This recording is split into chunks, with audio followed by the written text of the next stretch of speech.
Hello there, and welcome to the Sleepy Science Channel. Tonight, we'll be traveling back through the sands of time to one of history's most magnificent civilizations, ancient Egypt. A land of pharaohs and pyramids, of gods and mysteries, of monuments that have stood for thousands of years. Along the Nile River, a culture flourished that would shape human history in ways we are still discovering today. They built structures so precise they challenge our understanding. They wrote in symbols that took centuries to decode. They preserved their dead so well that we can still see their faces today, thousands of years later. If you enjoy these quiet explorations, I invite you to like and subscribe or share a simple thought down in the comments. It helps others find their way here too, one sleepy soul at a time. But for now, all you need to do is rest, settle in, and allow the ancient world to carry you gently into sleep. Let's begin our journey to the land of the pharaohs, the gift of the Nile. The ancient Greek historian Herodotus called Egypt the gift of the Nile, and he was right. Without this river, there would have been no Egypt as we know it. The Nile stretches over 4,000 miles, from its sources in Central Africa to the Mediterranean Sea, making it one of the longest rivers in the world. But it was not just the length that mattered, it was the rhythm. Every year, like clockwork, the Nile would flood. This was not a destructive force to be feared, but a blessing to be celebrated. The floodwaters came from summer rains far to the south, in the highlands of Ethiopia. By late summer, the river would rise, spilling over its banks and spreading across the valley. When the waters receded, they left behind a layer of rich, dark silt, fertile soil that made the land perfect for farming. The Egyptians built their entire civilization around this cycle. They divided their year into 3 seasons, each tied to the river. Akhet, the inundation, when the floods came. Peret, the growing season, when crops sprouted in the fertile mud, and Shemu, the harvest, when they gathered what they had grown. This reliable pattern allowed them to plan, to build, to create a surplus of food that could support not just farmers but artists, priests, builders, and scribes. The Nile was more than a water source. It was a highway. Boats could sail north with the current or south with the prevailing winds, making travel and trade remarkably efficient. Goods moved up and down the river. Stone from quarries in the south traveled north to building sites. Grain from the delta moved south to feed the kingdom. Messages from pharaohs reached distant provinces. The river connected a land that stretched hundreds of miles from north to south. On either side of the Nile's green valley lay the desert. The ancient Egyptians called it the Red Land, and it was a place of death and danger, but it also protected them. Natural barriers of sand and rock made invasion difficult. While civilizations in Mesopotamia faced constant attacks from neighboring peoples, Egypt enjoyed long periods of stability. The desert gave them space to develop their culture without interruption. The contrast was stark. A few miles from the river, green fields gave way to barren sand. Life and death existed side by side. The Egyptians saw this division clearly.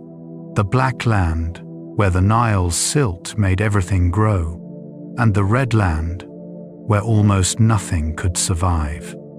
They built their cities and farms in the Black Land. They buried their dead in the Red Land. in the dry sand that would preserve bodies for eternity. The Nile shaped everything about Egyptian life. It determined where people lived, what they ate, how they traveled, and even how they thought about the world. The river's annual flood was so reliable that it became a symbol of order and renewal. When the flood came on time, all was right with the world. The pharaoh was maintaining Ma'at, the cosmic order. When the flood failed, it was a sign of chaos, of disorder that needed to be corrected. Fishermen worked the Nile's waters, pulling out abundant catches. Birds nested in the papyrus reeds that grew along the banks. Hippopotamuses wallowed in the shallows, dangerous but also sacred to the goddess Taweret. Crocodiles sunned themselves on muddy banks, feared as embodiments of the god Sobek. The river teemed with life, and that life sustained millions of people for thousands of years. Even the river's direction shaped Egyptian thinking. They called the south upstream and the north downstream, organizing their entire geography around the flow of water. Upper Egypt was the south, closer to the river's source. Lower Egypt was the north, where the Nile spread into the fertile delta before emptying into the Mediterranean. When Egypt unified into a single kingdom, the pharaohs wore a double crown, representing both regions joined together. The Nile's gift was consistency. Other rivers might flood unpredictably, destroying crops and homes. Other lands might suffer drought or deluge without warning. But the Nile was dependable. This reliability allowed the Egyptians to develop a stable society, to build monuments that would last, to create art and literature and science that would influence the world. All because a river flooded at the same time every year, bringing life to a narrow strip of green in the middle of a vast desert. The age of the pyramids. When we think of ancient Egypt, we often think first of the pyramids. These massive stone structures have stood for more than 4,000 years, silent witnesses to the passage of time. They were built as tombs for pharaohs, eternal homes for Egypt's god-kings, but they were more than burial places. They were statements of power, monuments to human ambition, achievements in engineering that still impress us today. The first pyramid was not the smooth-sided monument we picture.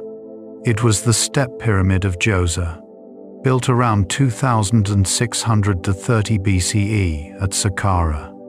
The architect was Imhotep, a man so brilliant that later generations worshipped him as a god.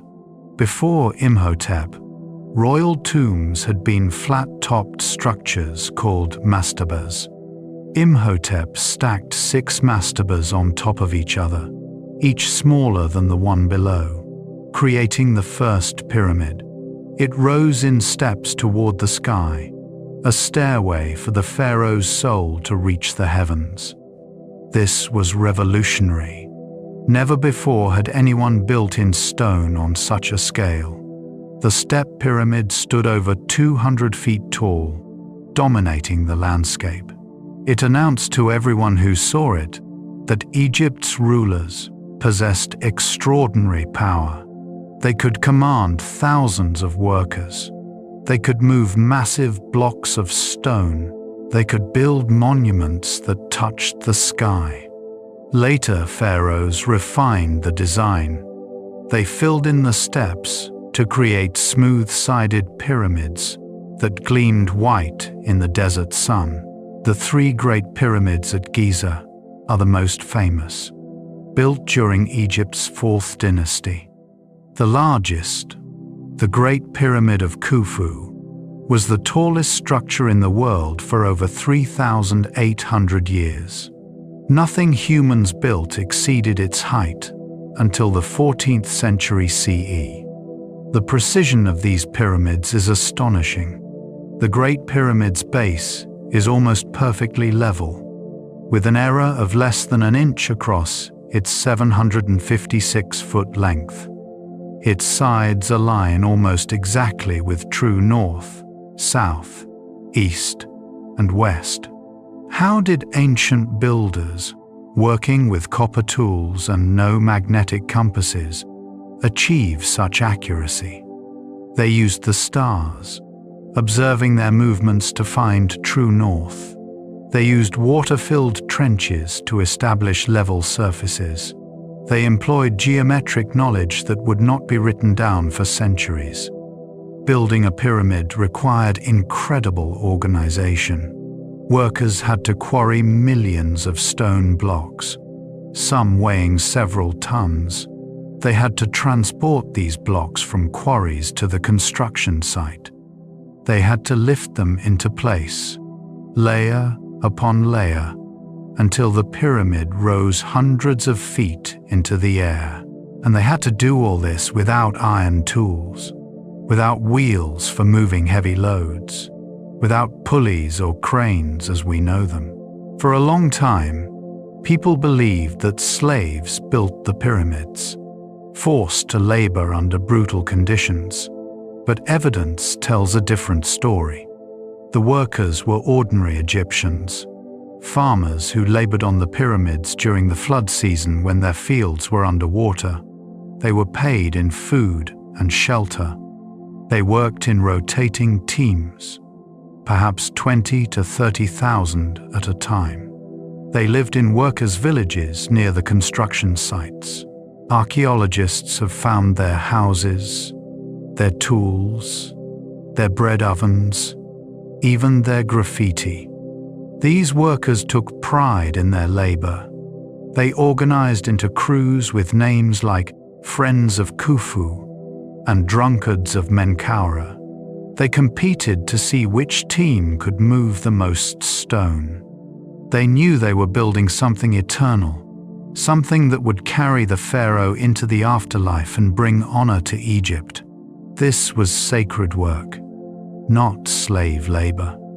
The pyramids were part of larger complexes. Each had a mortuary temple where priests performed rituals for the deceased pharaoh. A causeway connected this temple to a valley temple near the Nile, where the pharaoh's body arrived by boat.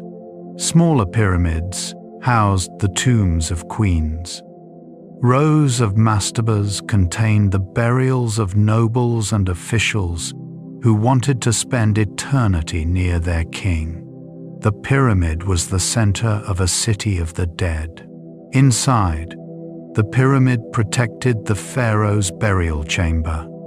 Long corridors, some sloping downward into the bedrock, others climbing upward through the pyramid's mass, led to rooms where the king's mummy rested in a stone sarcophagus. The Egyptians believed the pharaoh needed his body in the afterlife, so they preserved it with elaborate mummification. They filled the burial chamber with everything he might need: furniture, clothing, food, weapons, jewelry, all the comforts of earthly life, provided for eternity. Later generations marveled at the pyramids just as we do. Greek travelers visited them and wondered at their size. Arab scholars studied them and speculated about their purpose. European explorers in the 18th and 19th centuries measured them, climbed them, and sometimes vandalized them in search of treasures. The pyramids became symbols not just of Egypt, but of human achievement itself.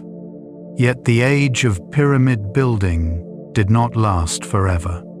After the 4th dynasty, pyramids became smaller, less ambitious. Resources that once went to building giant tombs were directed elsewhere. Perhaps the enormous cost strained the economy. Perhaps religious ideas changed. Perhaps later pharaohs wanted to distinguish themselves from their predecessors rather than copy them. The age of the Great Pyramids lasted only about a century, a brief but brilliant moment in Egypt's long history. Still, those pyramids endure. They have survived earthquakes and sandstorms. They have outlasted the civilization that built them.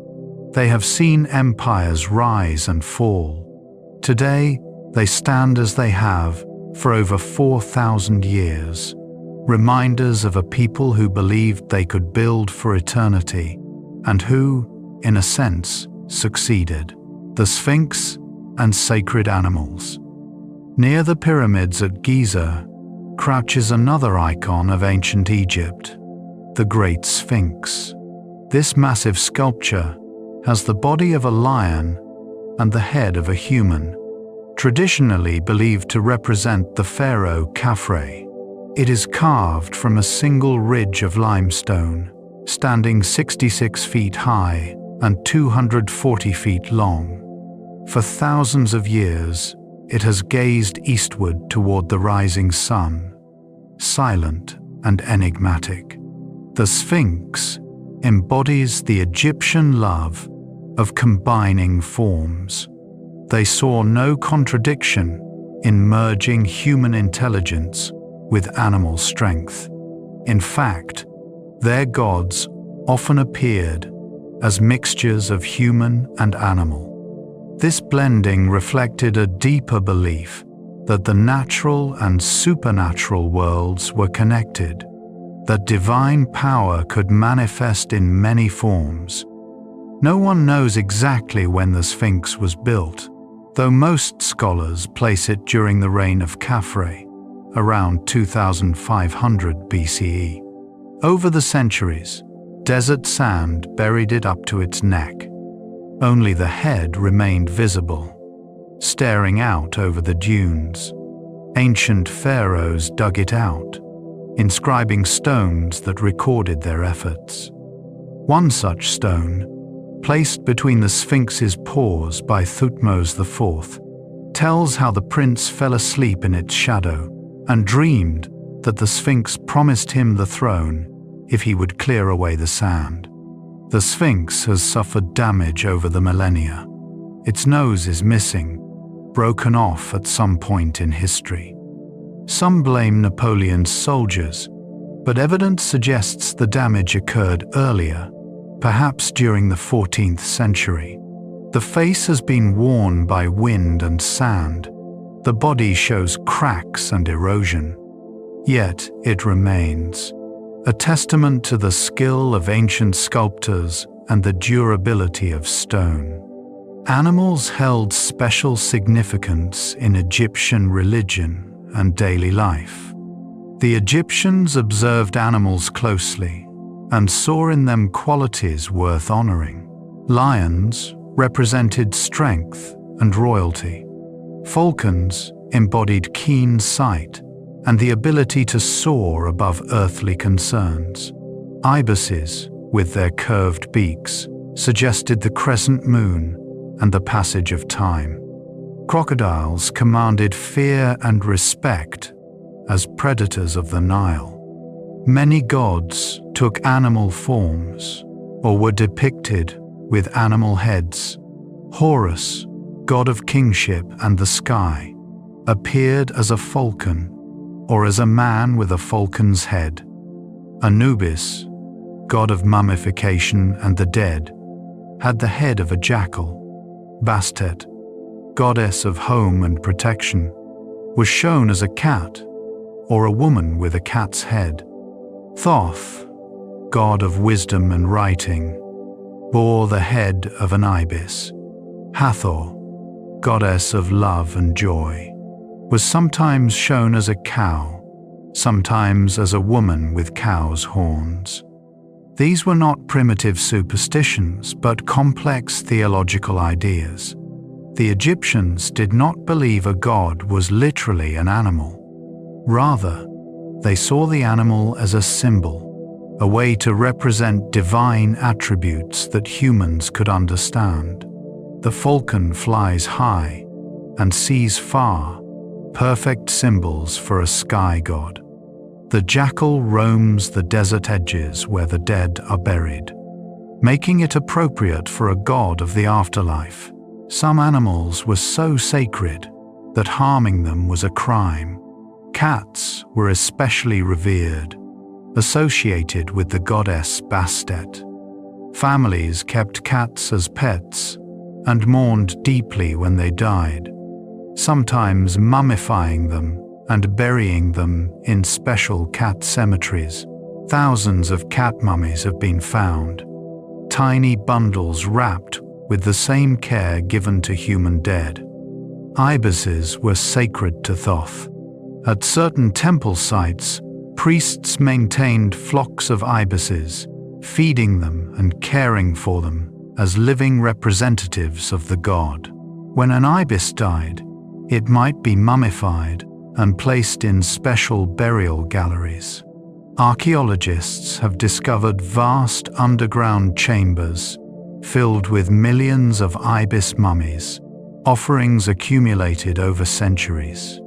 Crocodiles were both feared and worshipped. In some regions, people kept sacred crocodiles in temple pools, adorning them with gold jewelry and feeding them choice meats.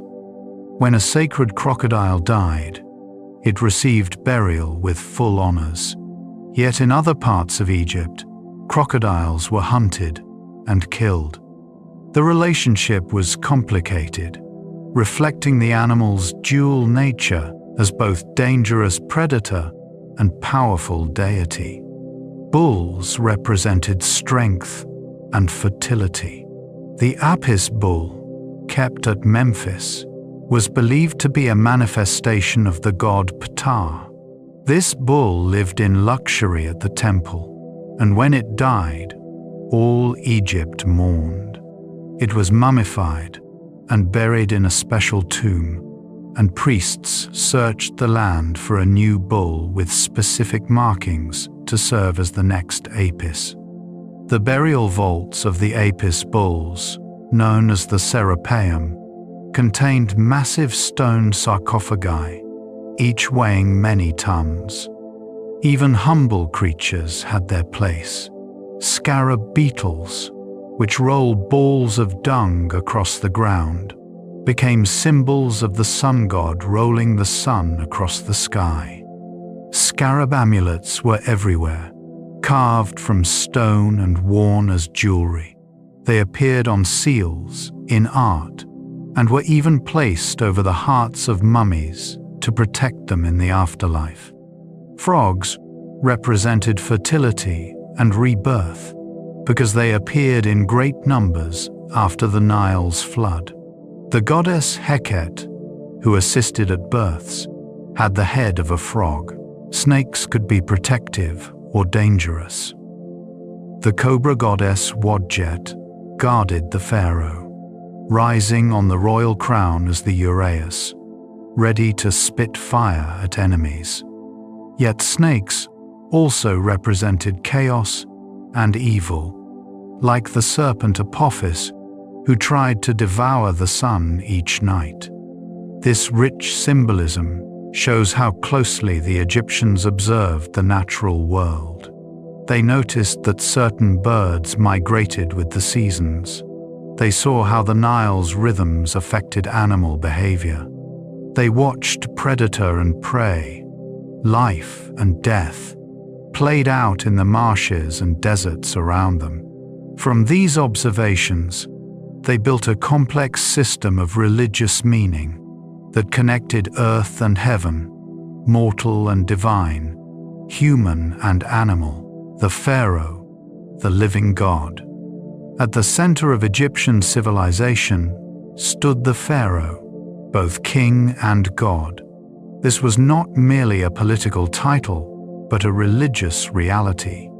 Egyptians believed their pharaoh was the living embodiment of Horus, the falcon god, and would become Osiris, god of the afterlife, upon death. The pharaoh was the intermediary between the mortal world and the realm of the gods, the one person who could maintain Ma'at, the cosmic order that kept chaos at bay. The word pharaoh itself originally meant great house, referring to the royal palace. Over time, it came to mean the king himself, but the pharaoh was never just a person. Upon taking the throne, the king underwent a transformation. He was no longer merely human, but became divine. This divinity was not absolute in the way monotheistic religions might understand it. The pharaoh could make mistakes, could be criticized by advisors, could even be overthrown. But his role as the link between earth and heaven remained central to Egyptian thought. Pharaohs bore 5 names, each with specific meanings.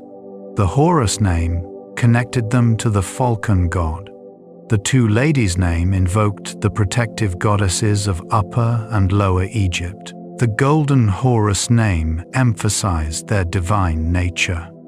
The praenomen, or throne name, was the official name taken upon coronation and was written inside a cartouche, an oval ring symbolizing the pharaoh's rule over everything the sun encircled. The nomen was the birth name, also written in a cartouche. This elaborate naming reflected the pharaoh's multifaceted role. Coronation ceremonies transformed a prince into a pharaoh. Rituals performed by priests invoked the god's blessings. The new king received the royal regalia, the double crown combining the white crown of Upper Egypt and the red crown of Lower Egypt. The crook and flail, symbolizing the shepherd and agricultural roles of kingship. The false beard tied to the chin as a mark of divine authority. These were not mere decorations, but powerful symbols that made the pharaoh's divine status visible to all. The pharaoh's duties were extensive. He had to perform religious rituals, theoretically serving as the high priest of every temple in Egypt. In practice, he delegated this work to a vast priesthood, but the fiction remained that every ritual was done in his name. He had to lead the army in war, defending Egypt from foreign threats and expanding its borders. He had to oversee building projects, from temples and palaces to irrigation canals and fortresses. He had to dispense justice, serving as the ultimate judge in legal disputes. Most importantly, the pharaoh had to maintain Ma'at. This concept is difficult to translate simply. It meant truth, justice, order, balance, harmony. It was the way things should be, the proper functioning of the cosmos. The pharaoh maintained Ma'at by ruling justly, by performing the correct rituals, by defeating Egypt's enemies, by ensuring that the Nile flooded on time. When Ma'at prevailed, all was well. When it failed, chaos threatened to overwhelm the world. Some pharaohs became legendary. Khufu, who built the Great Pyramid, was remembered for his ambition but also, in later stories, for his tyranny. Hatshepsut, one of the few female pharaohs, ruled successfully for over 20 years, building magnificent temples and sponsoring trade expeditions. Akhenaten tried to revolutionize Egyptian religion, abandoning the traditional gods to worship only the sun disk Aten, a change that did not survive his death. Ramesses II, who ruled for 66 years, covered Egypt with monuments bearing his name and fought the Hittites to a standstill at the Battle of Kadesh. Tutankhamun, though a minor king who died young, became the most famous pharaoh of all because his tomb was found nearly intact in 1922. The treasures buried with him, especially his golden death mask, have become icons of ancient Egypt. Ironically, King Tut achieved in death a fame that eluded him in life. The pharaoh was both distant and present. Common people rarely saw him in person. He lived in palaces, surrounded by officials and servants. When he appeared in public, it was with great ceremony, riding in a golden chariot or carried on a palanquin, preceded by guards and heralds. Yet he was also everywhere. His name appeared on monuments throughout the land. His decrees were read in towns and villages. His image was carved on temple walls, often shown offering to the gods or smiting Egypt's enemies. Through these representations, the pharaoh's power and presence permeated Egyptian life. Succession could be straightforward or complicated. Ideally, the throne passed from father to son, maintaining the royal bloodline. But Egypt had no strict law of primogeniture. A pharaoh might have many sons by different wives.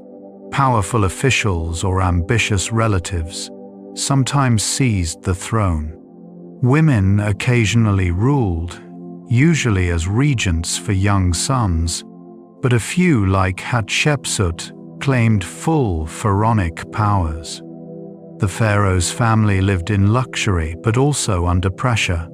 Queens could wield significant influence, especially if they were great royal wives, the chief among the pharaoh's many spouses. Royal children received the best education, learning to read and write, studying mathematics and administration, training in sports and military arts.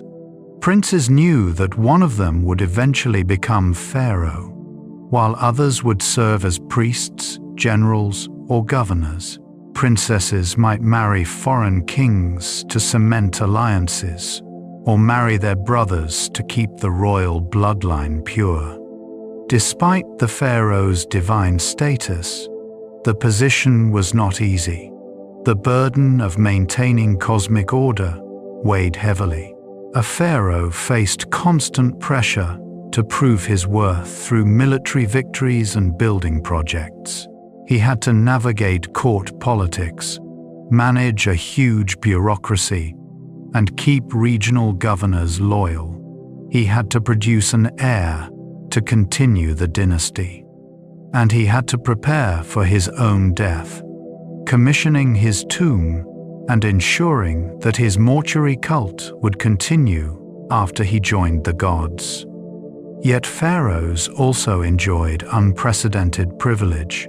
They commanded the wealth of one of the ancient world's richest kingdoms.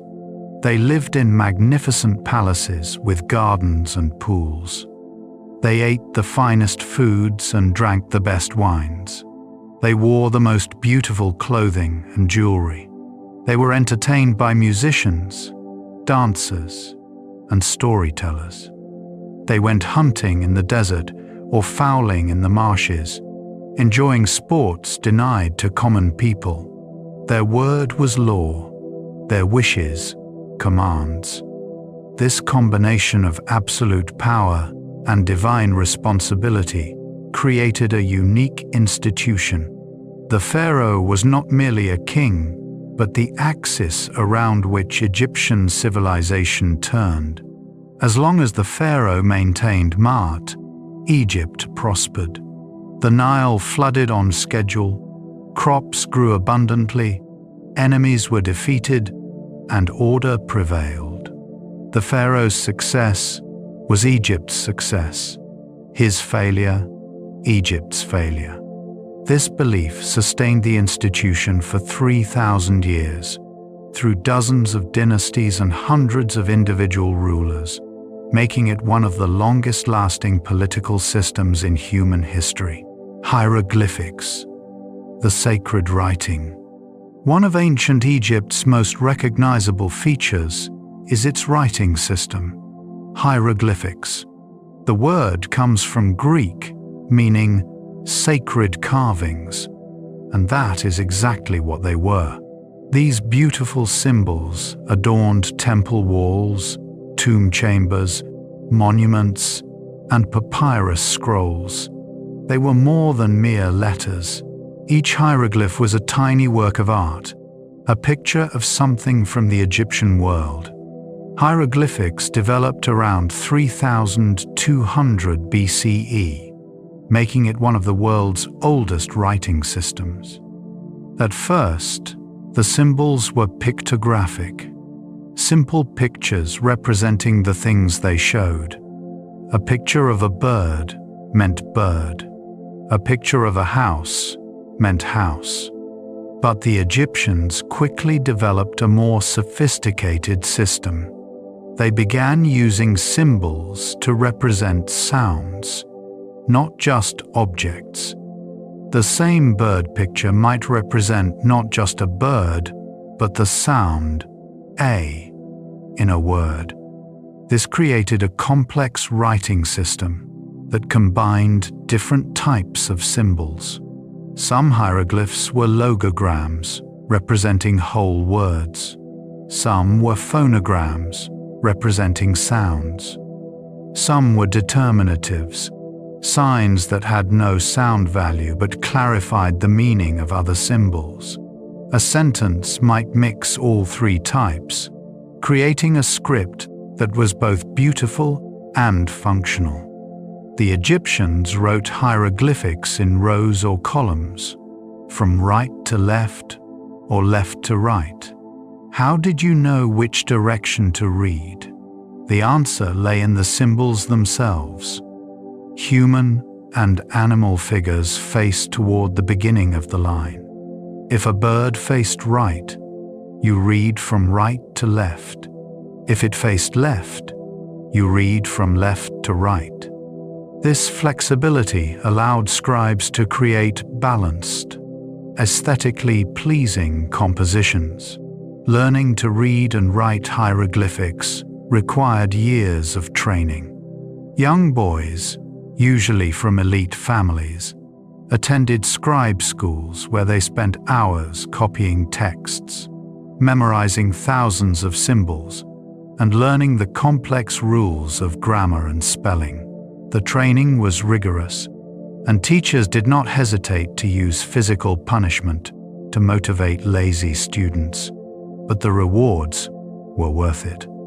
A trained scribe could enter the royal administration, serving as a bureaucrat, accountant, or record keeper. It was one of the few paths to social advancement in ancient Egypt. Scribes enjoyed special status. While farmers toiled in the fields under the hot sun, scribes worked in the shade, keeping their hands clean and their minds sharp. They wore white linen kilts and carried their writing tools with pride. Palettes with cakes of black and red ink, reed brushes for writing, and rolls of papyrus for records. Countless Egyptian texts praise the scribe's profession, contrasting it favorably with the hard physical labor of other occupations. The Egyptians used hieroglyphics primarily for sacred and monumental purposes. Temple walls bore religious texts and royal decrees carved in stone. Tomb chambers contained spells and prayers to help the deceased navigate the afterlife. Stelae, upright stone slabs, commemorated important events or individuals. These formal contexts demanded the full beauty of hieroglyphic art, with each symbol carefully carved or painted. For everyday writing, scribes used simplified versions of hieroglyphics. Hieratic script retained the same language and grammar, but rendered the symbols in quick, cursive strokes, suited to writing on papyrus with a reed brush. Administrative documents, letters, legal contracts, medical texts, and literary works were typically written in hieratic. It was faster to write than formal hieroglyphics, but required the same training to read. Later, an even more simplified script called demotic emerged for common use. Demotic was so different from classical hieroglyphics that it looked like a completely different writing system, though it still represented the Egyptian language. By the time of the Ptolemaic period, when Greeks ruled Egypt, demotic was the everyday script, while hieroglyphics survived mainly in temples and tombs, used by priests maintaining ancient traditions. The Egyptians wrote on various materials. For important documents meant to last, they carved into stone. For everyday records, they used papyrus, a writing material made from the papyrus plant that grew in the Nile marshes. Workers cut the plant's stem into strips, laid them in perpendicular layers, pounded them together, and dried them in the sun. The natural starches in the plant fibers bonded the layers into a smooth writing surface. Sheets could be pasted end to end to create long scrolls. Papyrus was expensive but more practical than stone tablets for record keeping. The Egyptians used it for everything from legal documents to magical spells, from mathematical problems to love poetry. Thousands of papyri have survived, preserved by Egypt's dry climate. These documents offer intimate glimpses into ancient Egyptian life, revealing the concerns, beliefs, and daily activities of people who lived thousands of years ago. Some Egyptian texts are religious, like the pyramid texts carved inside royal tombs, or the Book of the Dead, a collection of spells to help the deceased reach the afterlife. Others are practical, like medical papyri describing treatments for various ailments, or mathematical papyri solving problems in geometry and arithmetic. Some are literary, like the story of Sinuhe, the tale of an official who flees Egypt and eventually returns, or the instructions of Ptahhotep, a wisdom text offering advice on proper behavior. For over 3,000 years, hieroglyphics were written and read. Then, as Christianity spread through Egypt in the early centuries CE, the old religion declined, temples closed. Priests who knew the sacred writing died without passing on their knowledge. By the 5th century CE, no one could read hieroglyphics anymore. The beautiful symbols became mere decorations, their meanings lost. For over 1,000 years, hieroglyphics remained a mystery. Scholars could see them carved on monuments and written on papyri, but they could not decipher them. Many tried. Some thought each symbol was a mystical emblem hiding secret knowledge. Others believed they represented whole concepts rather than sounds. All were wrong. The breakthrough came in 1822, when Jean-François Champollion, a French scholar, deciphered the Rosetta Stone. This stone, found by French soldiers in Egypt in 1799, bore the same text in 3 scripts: hieroglyphics, demotic, and ancient Greek. By comparing the Greek text, which scholars could read, with the hieroglyphic version, Champollion cracked the code.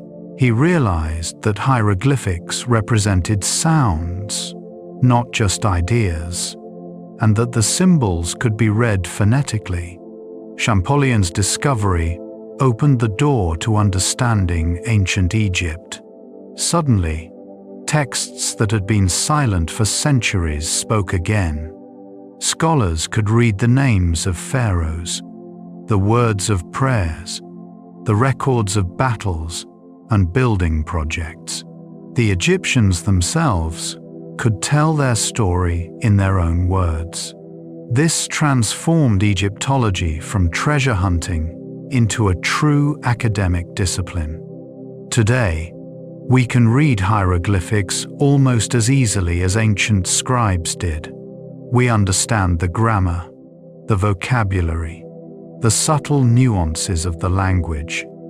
We can appreciate the wordplay and puns that Egyptian writers enjoyed. We can trace the evolution of the language over 3,000 years.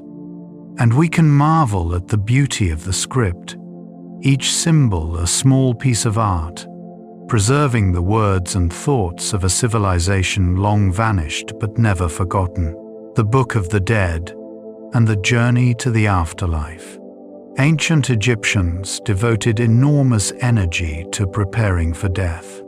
They did not see death as an ending, but as a transition to a different kind of existence. The afterlife was real to them, a place that required careful preparation to reach successfully. To help the deceased navigate this journey, the Egyptians developed elaborate funeral texts, the most famous being the Book of the Dead.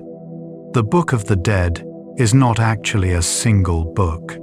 It is a collection of spells, prayers, and instructions designed to guide and protect the deceased through the dangers of the afterlife.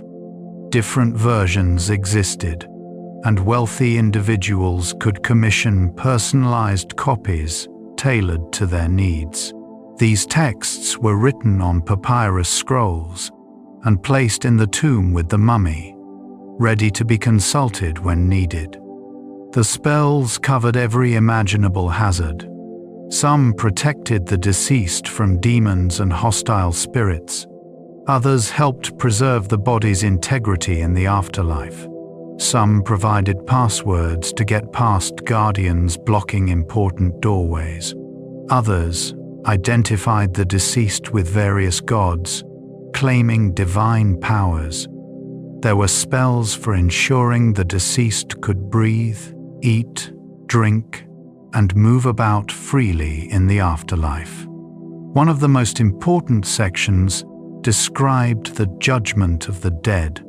According to Egyptian belief, everyone who died faced judgment in the Hall of Two Truths. The god Osiris, Lord of the underworld, presided over this court. The deceased stood before him, and 42 divine judges, each representing a different sin. The heart, believed to be the seat of thought and memory, was weighed on a great scale against the feather of Ma'at, symbol of truth and justice. Anubis, the jackal-headed god of embalming, operated the scale. Thoth, the ibis-headed god of wisdom, recorded the result. If the heart and feather balanced, the deceased had lived a just life and could proceed to paradise. If the heart was heavier, weighed down by sin and wrongdoing, it would be devoured by Ammit, a terrifying creature that was part crocodile, part lion, and part hippopotamus. The soul would then cease to exist, suffering a second, final death. The deceased had to recite the negative confession, a list of sins they claimed not to have committed. I have not killed. I have not stolen. I have not told lies. I have not caused pain. I have not polluted water. I have not cheated in measuring grain. The list was long and detailed, covering ethical behavior and ritual purity. By proclaiming their innocence of these crimes, The deceased hoped to prove their worthiness. Of course, the system allowed for some flexibility. The Book of the Dead included spells to prevent the heart from betraying its owner by testifying against them. One spell essentially told the heart to keep quiet during judgment. This might seem like cheating, but the Egyptians saw it differently. The spells were part of the necessary magical knowledge for navigating the afterlife. Having them was no guarantee of success. You still needed to have lived well, but the spells helped ensure that technical errors or malicious spirits did not derail your justified claims of innocence. Those who passed judgment entered paradise, a place the Egyptians called the Field of Reeds. This was an idealized version of Egypt itself, where crops grew abundantly, the Nile always flooded at the right time, and there was no hunger, pain, or sorrow. The deceased could enjoy all the pleasures of earthly life without its hardships. They could farm their fields, though Shabtis, magical servant figures buried with them, would do the actual work. They could feast on bread and beer, meat and wine. They could be reunited with loved ones who had gone before. But reaching the Field of Reeds was only possible if the body was preserved. This belief drove the Egyptian practice of mummification. They reasoned that the soul needed a body to return to, a physical anchor in the world of the living. Without it, the soul would become restless, lost, unable to enjoy the afterlife. Mummification was an elaborate process taking 70 days. First, embalmers removed the internal organs, which decayed quickly. The brain was pulled out through the nose with hooks and discarded, as the Egyptians did not recognize its importance. The heart, however, stayed in the body, as it would be needed for judgment. The other organs, the liver, lungs, stomach, and intestines, were dried, wrapped, and placed in 4 canopic jars, each protected by a different god. The body was then covered with natron, a natural salt that drew out moisture. For 40 days, the body lay under natron, slowly drying out. Once completely desiccated, embalmers washed the body, rubbed it with oils and resins to preserve and perfume it, and began the wrapping. Hundreds of yards of linen strips, interspersed with protective amulets, encased the body from head to toe. The process was as much ritual as practical preservation, with priests reciting spells at each stage.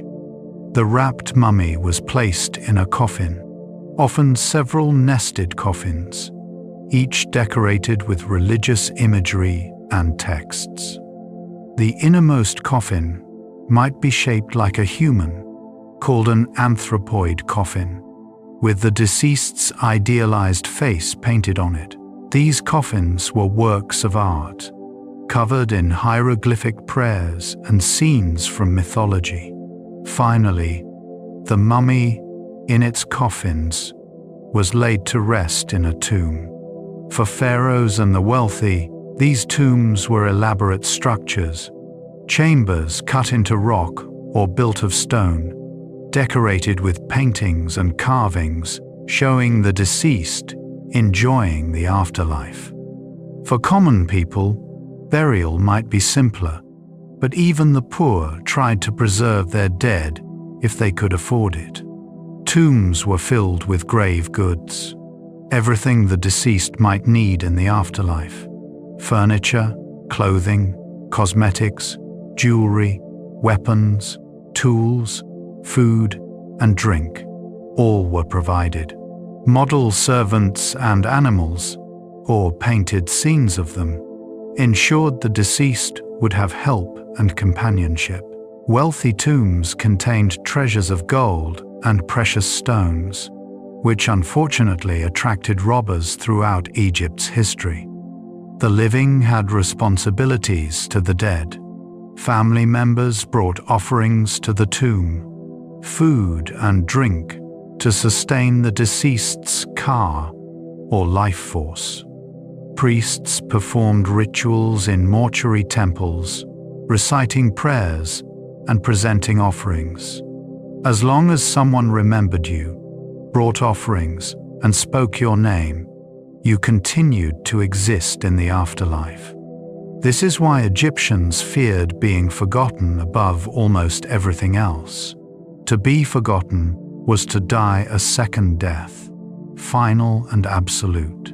This explains the Egyptian obsession with monuments and inscriptions. By carving your name in stone, you ensured that future generations would see it and speak it, keeping you alive.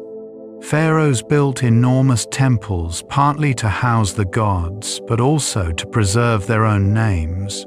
Nobles erected stelae listing their titles and achievements. Even common people, if they could afford it, had simple stones carved with their names.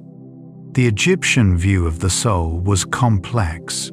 They believed a person consisted of several parts. The ba was the personality, often shown as a human-headed bird. It could move freely between the tomb and the outside world. The ka was the life force, sustained by offerings. The ach was the transfigured spirit, the form you took if you successfully reached the afterlife. All these parts needed to be kept together and properly cared for. Magic was essential to afterlife success. Spells could transform you, protect you, provide for you, and transport you. They could make food offerings multiply indefinitely. They could allow you to assume different forms, becoming a lotus flower or a phoenix to escape danger. They could open doors and defeat enemies. The Book of the Dead and similar texts were essentially instruction manuals for using magic in the afterlife. This elaborate system might seem strange to modern eyes, but it gave ancient Egyptians comfort. Death was not oblivion, but transformation. The pain of losing loved ones was eased by the belief that you would see them again in the field of reeds. The injustices of life could be rectified in the Hall of Judgment, where what mattered was not wealth or status, but how you had lived. And the afterlife offered eternal continuation of the good parts of earthly existence, a comforting vision of paradise. Not everyone could afford elaborate mummification and rich grave goods, but even the poor participated in this system. Simple burials in the dry desert sand often preserved bodies naturally. Basic offerings and prayers could be provided. The important thing was not the expense, but the intention, the care taken to help the deceased reach the afterlife. The consistency of these beliefs across 3,000 years is remarkable. While details changed and evolved, the basic concepts remained constant. From the earliest dynasties to the latest, Egyptians believed in judgment after death, in the necessity of preserving the body, in the power of magic and offerings, in an afterlife that was both reward and continuation. This long continuity shaped Egyptian culture profoundly, influencing everything from art and architecture to ethics and daily behavior. Daily life in ancient Egypt. While monuments and mummies capture our imagination, most ancient Egyptians lived simpler lives as farmers, craftspeople, and laborers. Understanding their daily existence helps us see the civilization behind the spectacular remains.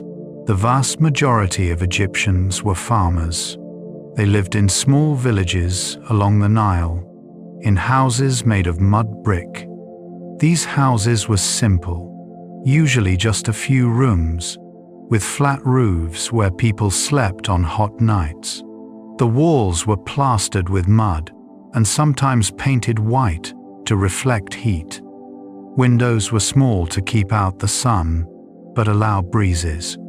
Inside, furniture was minimal: sleeping mats, low stools, perhaps a few wooden chests for storing clothes and valuables. The farmer's year followed the Nile's rhythm. During the flood season, when fields were underwater, many worked on royal building projects or temple construction. This was not slave labor, but a form of taxation, corvée duty that all able-bodied men owed the pharaoh. They were fed and housed while they worked, and the labor was temporary. When the floodwaters receded, the planting season began. Farmers plowed their fields with simple wooden plows pulled by oxen. They scattered seed by hand and used sheep or goats to trample it into the mud. Then they waited, tending the growing crops, irrigating when needed by directing water from canals into their fields. Egypt's climate meant little rain, so irrigation was essential. Harvest time was busy and crucial. The entire family turned out to cut the grain with sickles, gather it into sheaves, and transport it to threshing floors. There, oxen trampled the grain to separate kernels from chaff, and workers tossed it in the air so the wind would blow away the lighter chaff. The grain was then stored in granaries, large bins that kept it dry and protected from vermin. Not all the harvest belonged to the farmer. A significant portion went to the state as taxes. Government scribes measured the fields and assessed the tax owed. They returned at harvest time to collect their share. These taxes supported the pharaoh, the army, the priesthood, and the bureaucracy. Failure to pay could result in beatings or loss of property, so farmers did their best to meet their obligations. Farmers grew primarily emmer wheat and barley. Wheat was ground into flour for bread, the staple food of ancient Egypt. Barley was used for making beer, the other staple. Every Egyptian, from pharaoh to peasant, ate bread and drank beer daily. Bread came in many varieties, and beer was thick and nutritious, more like liquid bread than modern beer. In addition to grains, farmers grew vegetables: onions, leeks, garlic, lettuce, cucumbers, and lentils. They cultivated fruits like dates, figs, and grapes. Along the Nile, they harvested papyrus for making rope, sandals, mats, and writing material. Flax was grown and processed into linen thread for weaving cloth. Egyptian women did much of the domestic work. They ground grain into flour, a daily chore requiring hours of kneeling at a grinding stone. They baked bread in clay ovens. They brewed beer by soaking barley bread in water and letting it ferment. They spun flax fibers into thread and wove the thread into linen cloth on looms. They cooked meals, usually simple stews of vegetables and occasionally fish or fowl. Meat was a luxury for most families, reserved for special occasions. Women also helped in the fields during busy times and might sell surplus produce in local markets. They had more freedom than women in many other ancient societies. Egyptian women could own property, conduct business, and initiate divorce. They were not secluded or veiled. Many worked as weavers, bakers, or brewers. Some became priestesses, though most religious positions went to men. Children in farming families started working young. By age 5 or 6, they helped with simple tasks like watching younger siblings or feeding animals. As they grew, they took on more responsibilities. Boys learned their father's trade, whether farming, carpentry, or another craft. Girls learned from their mothers how to run a household. Education was mostly practical and hands-on. Only a small percentage of children, usually boys from elite families, attended formal schools to become scribes. There they learned reading, writing, and mathematics, skills that opened doors to administrative careers. The curriculum was rigorous, with much memorization and copying of texts. Teachers were strict, and corporal punishment was common, but graduates could escape the hard physical labor that most Egyptians endured. Craftspeople formed another important segment of society. Egypt's artists and artisans created the beautiful objects we admire in museums. Sculptors carved statues from stone, working with hard materials like granite, using copper chisels, stone hammers, and sand as an abrasive. Painters decorated tomb walls with vibrant scenes of daily life, religious rituals, and mythological events. Jewelers crafted intricate necklaces, bracelets, and rings from gold, silver, and semi-precious stones. These craftspeople often worked in workshops attached to palaces or temples. They were employed by the state or wealthy patrons, receiving payment in food, clothing, and other goods, rather than money. Egypt did not have coined money until the late period. The economy operated on barter and redistribution, with the state collecting taxes in goods and redistributing them as rations to workers. At Deir el-Medina, we have remarkable evidence of a workers' village. This settlement housed the craftsmen who built and decorated the royal tombs in the Valley of the Kings. Because the work was so important and secret, the workers and their families lived together in an isolated village. Thousands of ostraca, broken pottery, or limestone flakes used as scrap paper have been found there, preserving the workers' letters, accounts, and even complaints about late ration deliveries. These documents reveal a community much like any other. People worried about their families, gossiped about neighbors, had disputes over property, fell in love, and mourned their dead. We learn about a man named Paneb who was accused of corruption and theft. We read love poems written by young people. We see records of workers taking days off because they were sick, or brewing beer, or having family emergencies.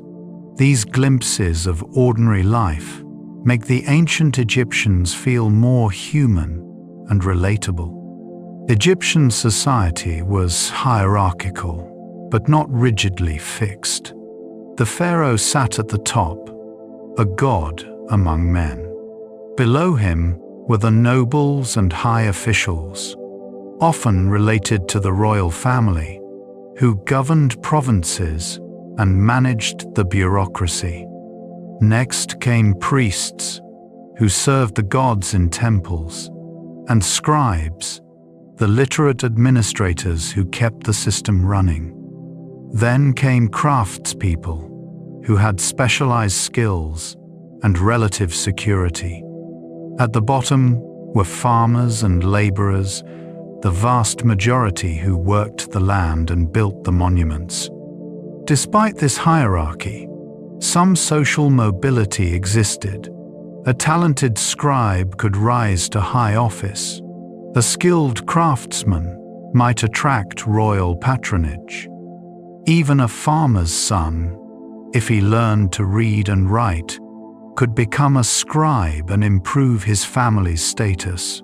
The Egyptian ideal praised merit and ability, though in practice, birth and connections mattered greatly. Slavery existed in ancient Egypt, but was not the foundation of the economy, as in some other ancient societies. Most laborers were free peasants, fulfilling their obligations to the state. War captives might become slaves, and some people sold themselves or their children into slavery during hard times. But slaves could own property, marry free people, and even buy their freedom. The institution was less harsh than it would become in later civilizations. Family was central to Egyptian life. Most people married young, in their teens or early 20s. Marriage was not a religious ceremony, but a civil arrangement. Essentially a couple deciding to live together and manage property jointly. Divorce was possible and could be initiated by either spouse. Children were cherished, and families could be large, though infant mortality was high. Egyptians enjoyed leisure time when they could. They played board games like Senet, a race game whose rules we are still trying to fully understand. They held feasts with music and dancing on special occasions. They went hunting and fishing, both for food and for sport. They told stories, recited poetry, and enjoyed festivals that marked the religious calendar. Religion permeated daily life. Household gods like Bez, a dwarf deity who protected families, and Taweret, a hippopotamus goddess who helped women in childbirth, were worshipped at home shrines. People wore amulets to ward off evil and seek divine favor. They consulted oracle priests for guidance on important decisions. They believed that maintaining good relations with the gods through offerings and prayers would bring prosperity and protection. Despite hardships, disease, and the back-breaking labor that farming required, many Egyptians seem to have found satisfaction in their lives.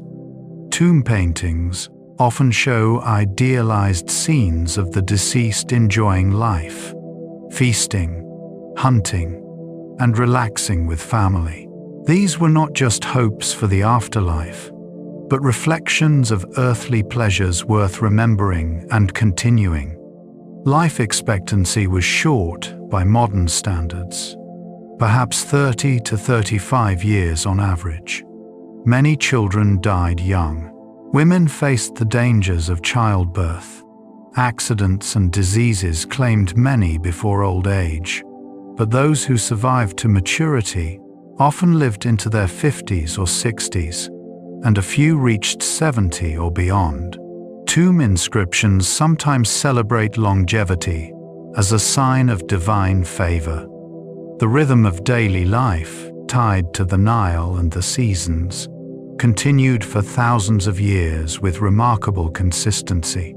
Farming techniques, tools, and crops changed little. Social structures remained stable. Religious beliefs persisted. This continuity gave Egyptian civilization a sense of timelessness, a feeling that the proper order of things had been established long ago and should continue forever. Temples and the gods. Egyptian temples were not like modern churches or mosques, places where ordinary people gathered for communal worship. They were houses of the gods. sacred spaces where divine beings dwelt in stone images, and where only priests could enter the innermost sanctums.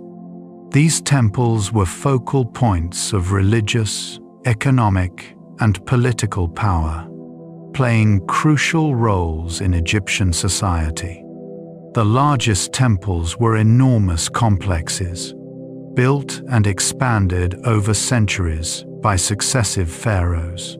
The Temple of Karnak at Thebes is the largest religious structure ever built, covering over 200 acres. Its great hypostyle hall contains 134 massive columns, some 70 feet tall, creating a stone forest that still awes visitors today. Temple construction followed a standard pattern. A long avenue of sphinxes led to the entrance, marked by massive trapezoidal towers called pylons. Between the pylons, tall wooden doors opened into a courtyard, usually with columns around the edges. Beyond this lay the hypostyle hall, a covered space with forest of columns supporting a stone roof. Finally, at the heart of the temple was the sanctuary, a small dark chamber housing the cult statue of the god. Each morning, the high priest or his delegate performed the daily temple ritual. He entered the sanctuary, broke the seal on the shrine doors, and greeted the god's image.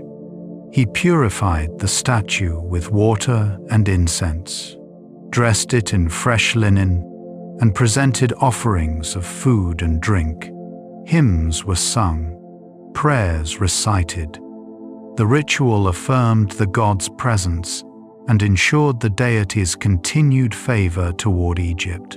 Theoretically, the pharaoh performed these rituals himself, but in practice, he delegated them to priests who acted in his name. Temples were served by large staffs. Full-time priests managed the daily rituals and festivals. Lesser priests, who served part-time rotations, assisted with ceremonies and maintained the temple. Scribes kept records and managed the temple's extensive properties. Musicians and singers performed during rituals. Craftsmen produced the objects needed for worship. Farmers worked temple lands, providing the food offered to the gods. The economic power of temples was immense. They owned vast estates, thousands of acres of farmland that generated wealth. They employed thousands of people. They received donations from pharaohs and wealthy individuals hoping to gain divine favor. Temples functioned as major landowners and employers, integral to Egypt's economy. Major gods had temples throughout Egypt, but certain cities were special cult centers. Thebes was sacred to Amun, king of the gods. Memphis honored Ptah, god of craftsmen. Heliopolis worshipped Ra, the sun god. Hermopolis belonged to Thoth, god of wisdom. These cities became wealthy and influential because of their patron deities. The Egyptian pantheon was complex and fluid. Hundreds of gods existed, from major state deities to local spirits. Gods could merge, with one god's attributes combining with another's. Ra and Amun merged to become Amun-Ra. Gods could have multiple forms and aspects. Hathor could be a cow, a woman, or a lioness depending on context. Some gods were cosmic. Ra was the sun itself, traveling across the sky in his boat each day and through the underworld each night, battling the chaos serpent Apophis. Nut was the sky, her star-spangled body arching over the earth. Geb was the earth itself, lying beneath Nut. Other gods had specific domains. Osiris ruled the dead and the afterlife. Isis was a powerful magician and devoted mother and wife. Seth represented chaos and the desert. Horus, as the sky god and divine falcon, was patron of pharaohs. Thoth invented writing and maintained cosmic order through knowledge. Many gods had animal associations, but were not simply animal gods. They could appear as animals, humans, or hybrids. This flexibility reflected the Egyptian understanding that divine power could manifest in many forms, each aspect revealing a different truth about the god. Myths explained the world and the gods' relationships.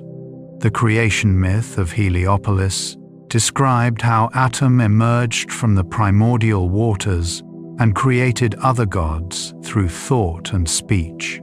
The Osiris myth told how the good king Osiris was murdered by his jealous brother Seth, mourned and resurrected by his wife Isis, and became Lord of the Dead. These stories were not just entertainment, but explanations of cosmic order, the cycle of seasons, the pharaoh's divine kingship, and the possibility of resurrection after death. Festivals brought temples to life and allowed ordinary people to participate in religion. During festivals, the god's image, hidden in a portable shrine, was carried out of the temple in grand processions. The people could not see the statue itself, but they could see its shrine, follow the procession, make offerings, and seek the god's blessing through oracles. The Opet festival at Thebes was one of the grandest. The image of Amun traveled from Karnak Temple to Luxor Temple in an elaborate boat procession. The festival celebrated the pharaoh's divine kingship and lasted for weeks, with music, dancing, and feasting. Such events reinforced religious beliefs while providing entertainment and a break from daily routines. Oracles played an important role. People would ask questions of the god, and priests would interpret signs to provide answers. A common method involved having shrine bearers move forward or back, swaying in ways that priests interpreted as the god's response. These oracles guided decisions on everything, from legal disputes to business ventures to whom one should marry. Egyptian religion had no single sacred text like the Bible or Quran, no unified theology or dogma. Beliefs varied by region and changed over time. Contradictory myths coexisted without bothering anyone. The sun god could be Ra, Atum, Khepri, or Amun, depending on context. Creation could happen multiple ways in different stories. This flexibility allowed the religion to accommodate new ideas while maintaining ancient traditions. Some gods rose and fell in importance. During the New Kingdom, Amun of Thebes became supreme, as Thebes was the capital and home of powerful pharaohs. The Aten, the sun disk, briefly became the sole god during Akhenaten's reign, though this radical experiment did not survive the pharaoh's death. Local gods remained important to their communities, even as national gods received grand temples.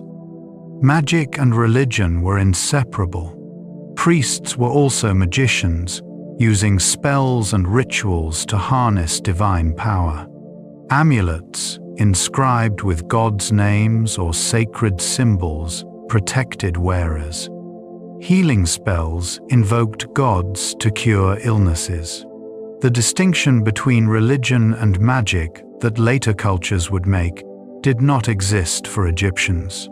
Both were ways of interacting with the divine forces that permeated the world. Temples also served as centers of learning.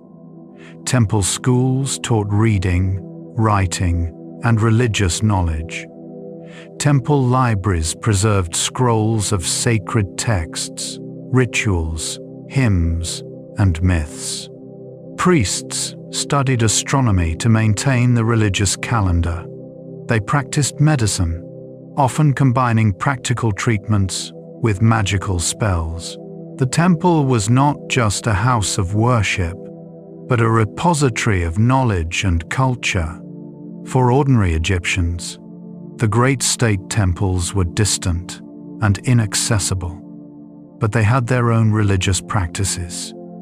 Household shrines honored domestic gods. Local chapels served neighborhood communities. Festivals brought color and excitement to towns. And the beliefs about the afterlife, judgment, and the need to live justly gave ethical structure to daily life. The gods were everywhere in Egyptian thought. They explained natural phenomena, from the sun's daily journey to the Nile's annual flood. They embodied abstract concepts like truth, wisdom, and chaos. They protected individuals and the nation. They set the moral standards by which people should live. They promised continued existence after death. This comprehensive religious worldview gave meaning and order to Egyptian life across 3 millennia. Medicine and science. Ancient Egyptians were keen observers of the natural world, and their practical knowledge laid foundations for later scientific thought. While they mixed empirical observation with magic and religion, they made significant advances in medicine, mathematics, and astronomy. Egyptian medicine was surprisingly sophisticated. Medical papyri, especially the Edwin Smith papyrus and the Ebers papyrus, reveal systematic approaches to diagnosis and treatment. The Edwin Smith papyrus, dating to around 1600 BCE, but copying older material, is a surgical treatise organized from head to toe. It describes 48 cases, each following a standard format: title, examination, diagnosis, verdict, and treatment. For each case, the physician examines symptoms methodically.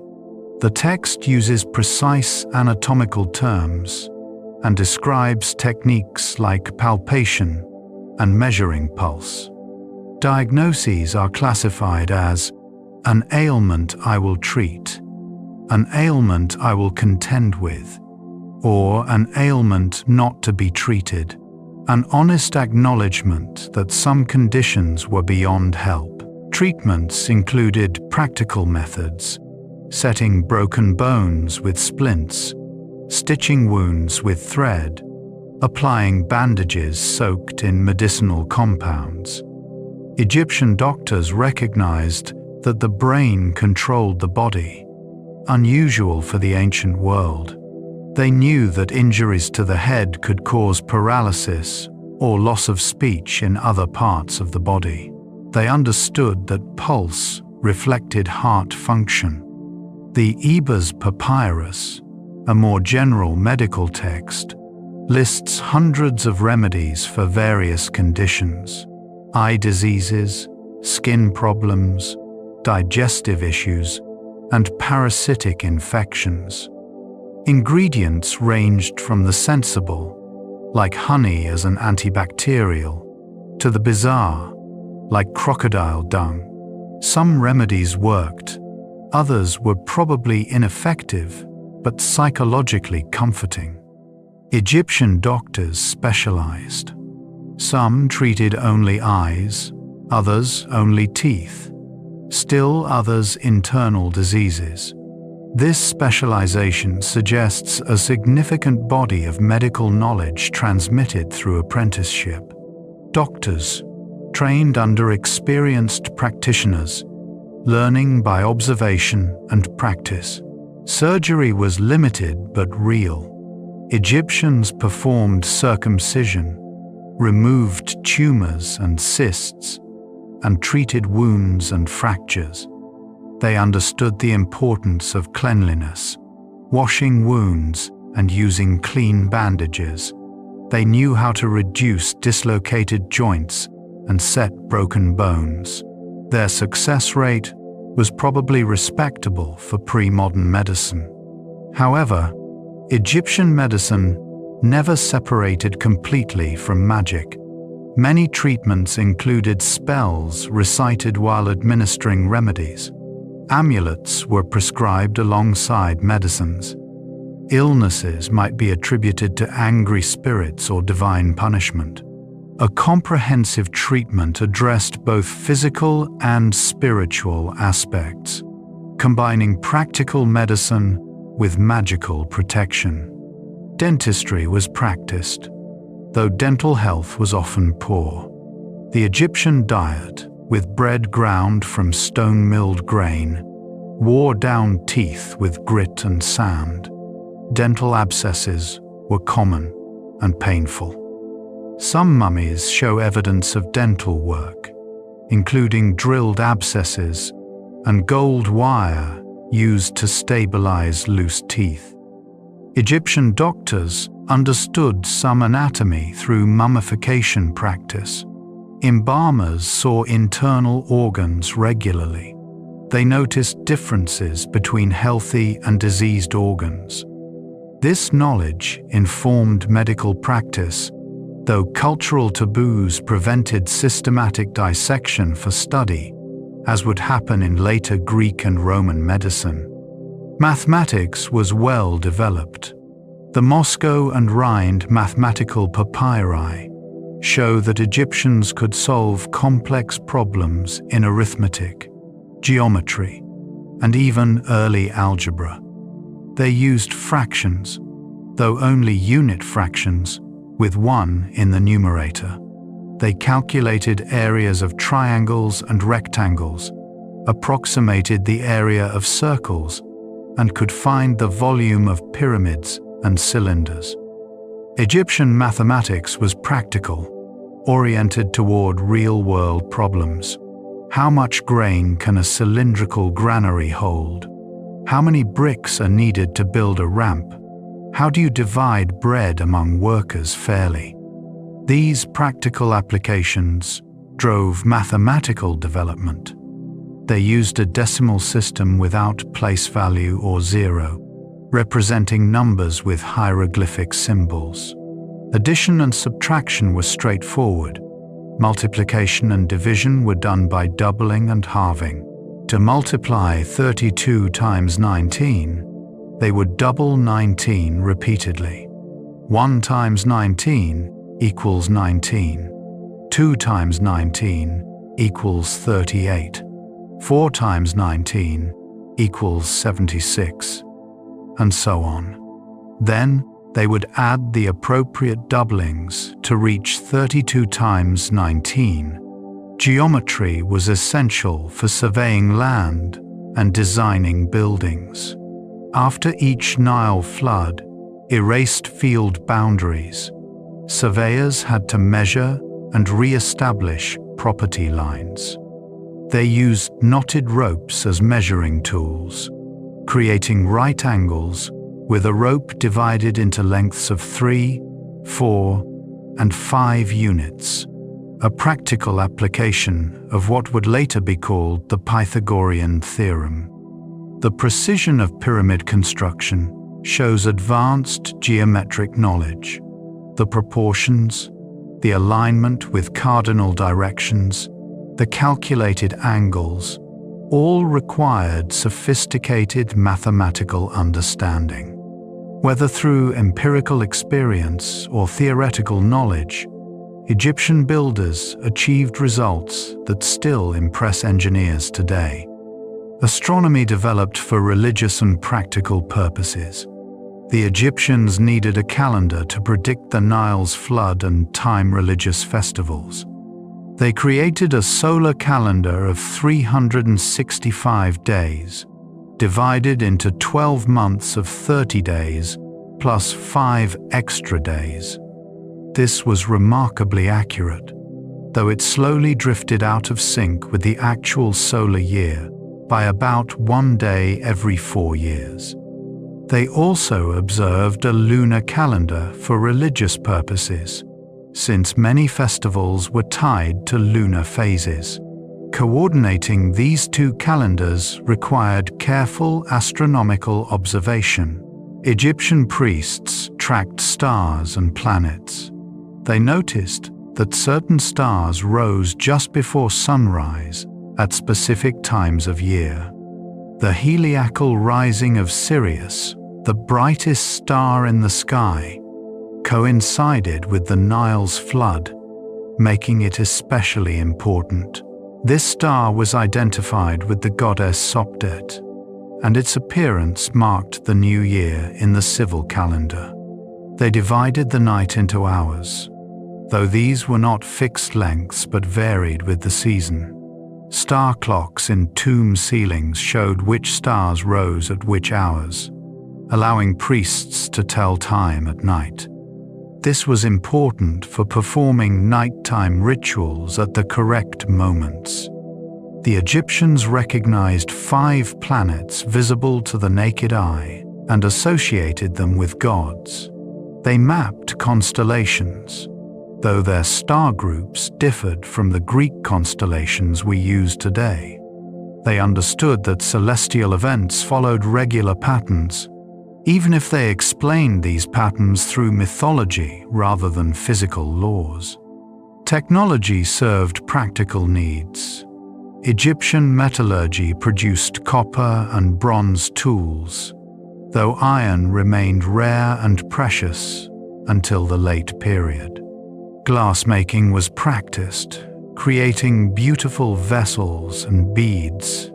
Faience, a glazed ceramic material, was molded into amulets, jewelry, and decorative objects in brilliant blues and greens. Textile production was highly developed. Linen of astonishing fineness was woven, some so sheer it was nearly transparent. Dyeing techniques created colored fabrics, though most Egyptian linen remained its natural off-white. Pleating techniques created elegant effects in clothing.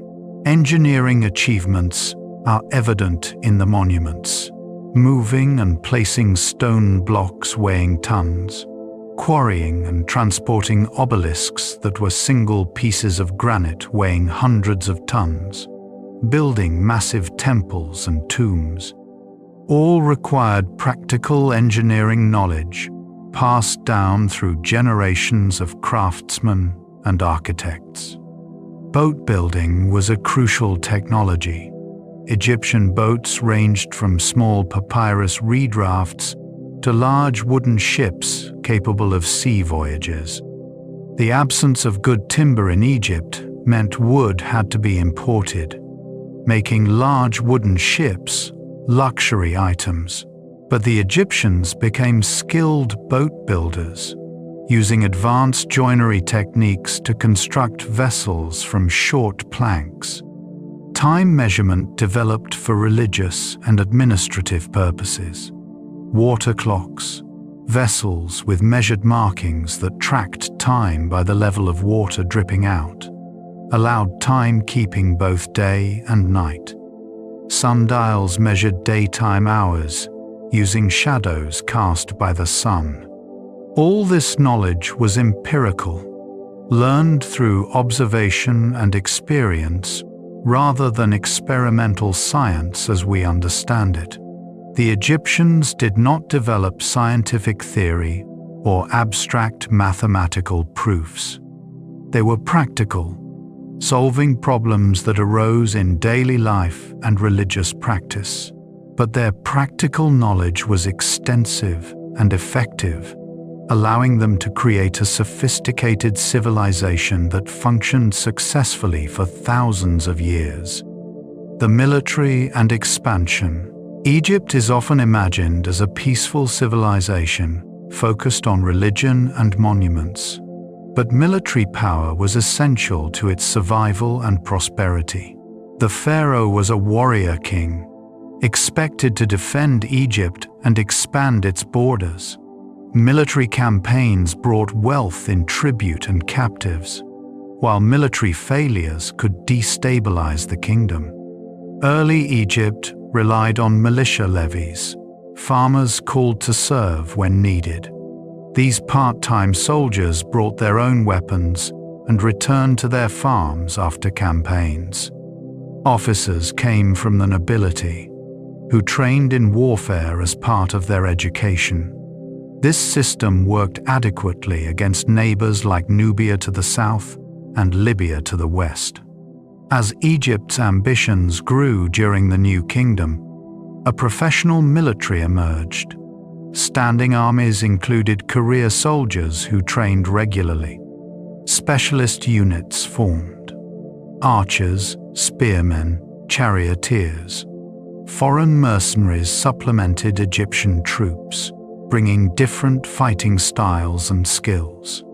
Nubians were valued as archers.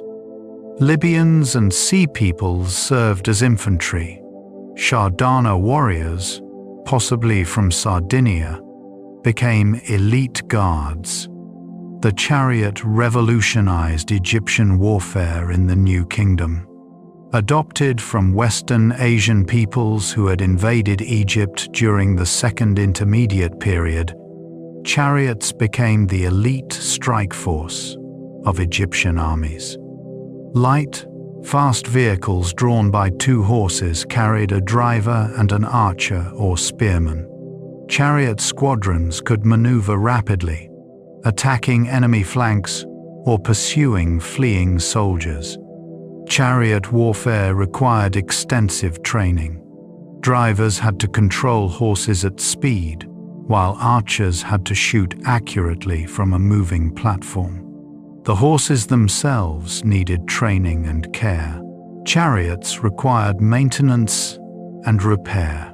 This expensive, specialized force was a mark of military prestige. Infantry remained the backbone of armies.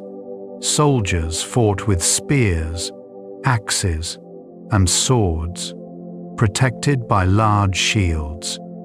Archers, armed with composite bows that could shoot arrows hundreds of yards, provided ranged support. Massed formations of infantry, supported by archers and chariots, made up Egyptian battle tactics. Fortifications protected Egypt's borders. A line of forts along the eastern delta defended against Asian invasion. Forts in Nubia secured Egypt's southern frontier and controlled trade routes. These strongholds, built of mud, brick, or stone, could house garrisons, store supplies, and serve as bases for military operations. Egypt's most famous military campaigns occurred during the New Kingdom. Thutmose III, who ruled in the 15th century BCE, conducted 17 campaigns into Syria and Palestine, establishing Egyptian dominance over the region. The Battle of Megiddo, his first campaign, became legendary. Facing a coalition of Canaanite kings, Thutmose chose a risky mountain pass to surprise his enemies. The gamble succeeded, and the Egyptians won a decisive victory. Ramesses II, perhaps Egypt's most famous warrior pharaoh, fought the Hittites for control of Syria. The Battle of Kadesh, fought around 1274 BCE, was one of the ancient world's largest chariot battles. Thousands of soldiers clashed in brutal fighting. Ramesses claimed a great victory, covering temple walls with scenes of his heroism. Hittite records tell a different story, suggesting the battle was a draw or even a Hittite victory. What is certain is that neither side achieved decisive victory. Years later, Egypt and the Hittites signed a peace treaty, one of history's oldest surviving diplomatic documents, ending their conflict and establishing a border. Military campaigns brought economic benefits. Defeated enemies paid tribute. Gold, silver, copper, horses, cattle, slaves. Cities were plundered of valuables. Prisoners of war were put to work in Egypt, building monuments or working fields. This influx of wealth and labor enriched the kingdom and funded more building projects. Nubia to the south was a frequent target.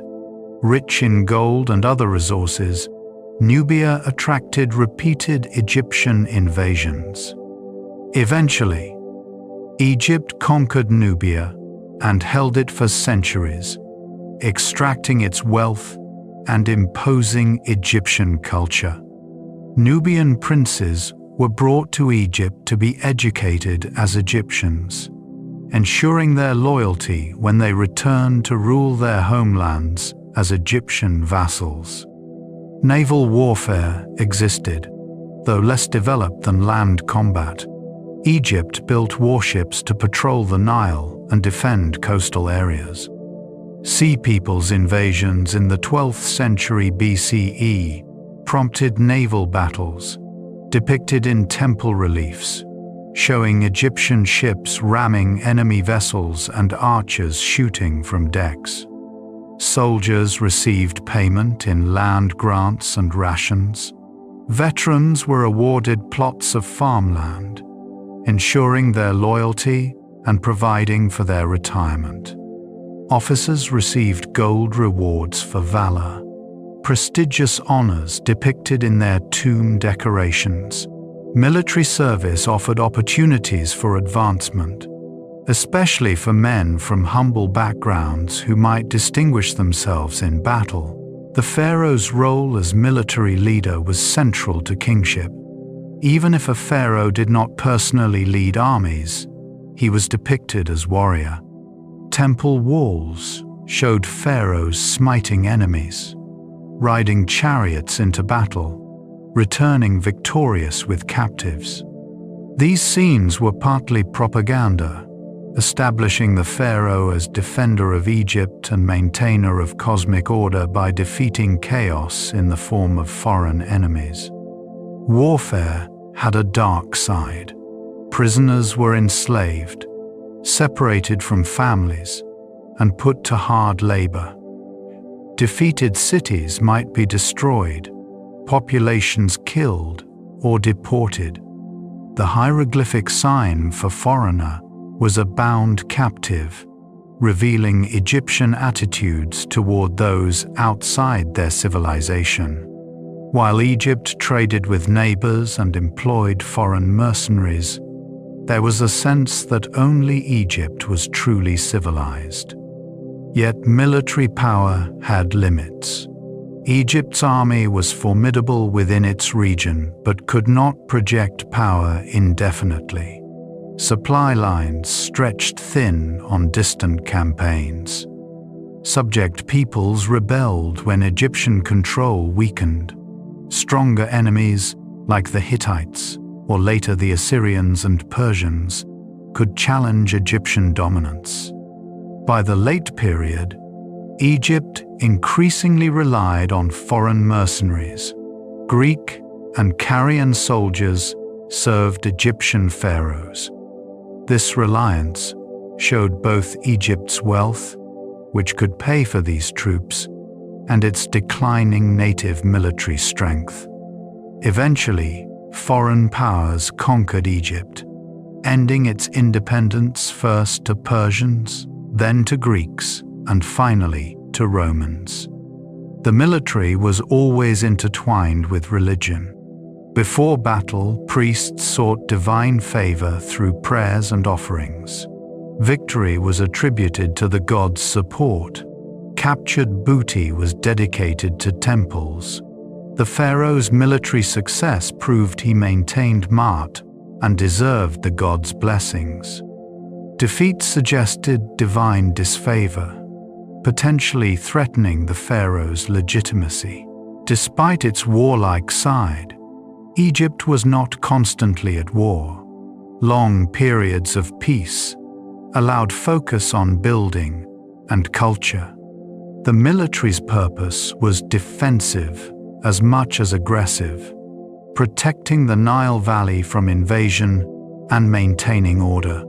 When Egypt was strong, it dominated neighbors. When it was weak, it retreated to its borders and focused on survival. This rhythm of expansion and contraction marked Egyptian history for centuries. Art and beauty. Egyptian art is immediately recognizable, with its distinctive style maintained across thousands of years.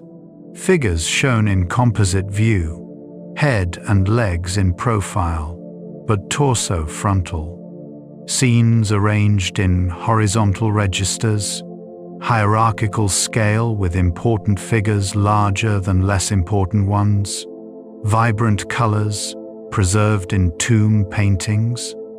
This art was not meant simply to decorate, but served religious and magical purposes, ensuring eternal life for the deceased and honoring the gods. Art followed strict conventions. Scribes and artists learned these rules in workshop training. Standard proportions determined how to draw a human figure. A squared grid helped maintain correct proportions. A standing figure was 18 squares tall, the knee at square 6, the navel at square 11, the shoulders at square 16. This system ensured consistency and harmony. The composite view was deliberate, not primitive. Egyptian artists could draw in perspective when they wanted to, as seen in some informal sketches. But formal art used the composite view because it showed each part of the body from its most recognizable angle. The face is most recognizable in profile, but the eye is most recognizable from the front, so they drew a frontal eye on a profile face. Shoulders are clearest from the front, while legs are clearer from the side. The result may look odd to modern eyes, but it efficiently communicated complete information.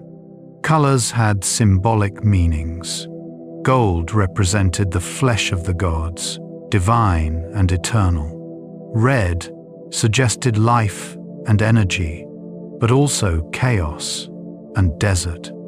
Black represented fertility and rebirth, the color of the Nile's rich silt. Green symbolized growth and resurrection. Blue connected to the sky and water, to none the primordial ocean. White suggested purity and sacredness. Artists chose colors not just for appearance, but for meaning. Tomb paintings showed the deceased's life and hopes for the afterlife. Banquet scenes depicted feasting and entertainment. Agricultural scenes showed fields being plowed and harvested, ensuring the deceased would have food in eternity. Craftsmen at work, fishermen and fowlers in the marshes, processions of offering bearers, all guaranteed the continuation of life's pleasures. These were not merely illustrations, but magical guarantees.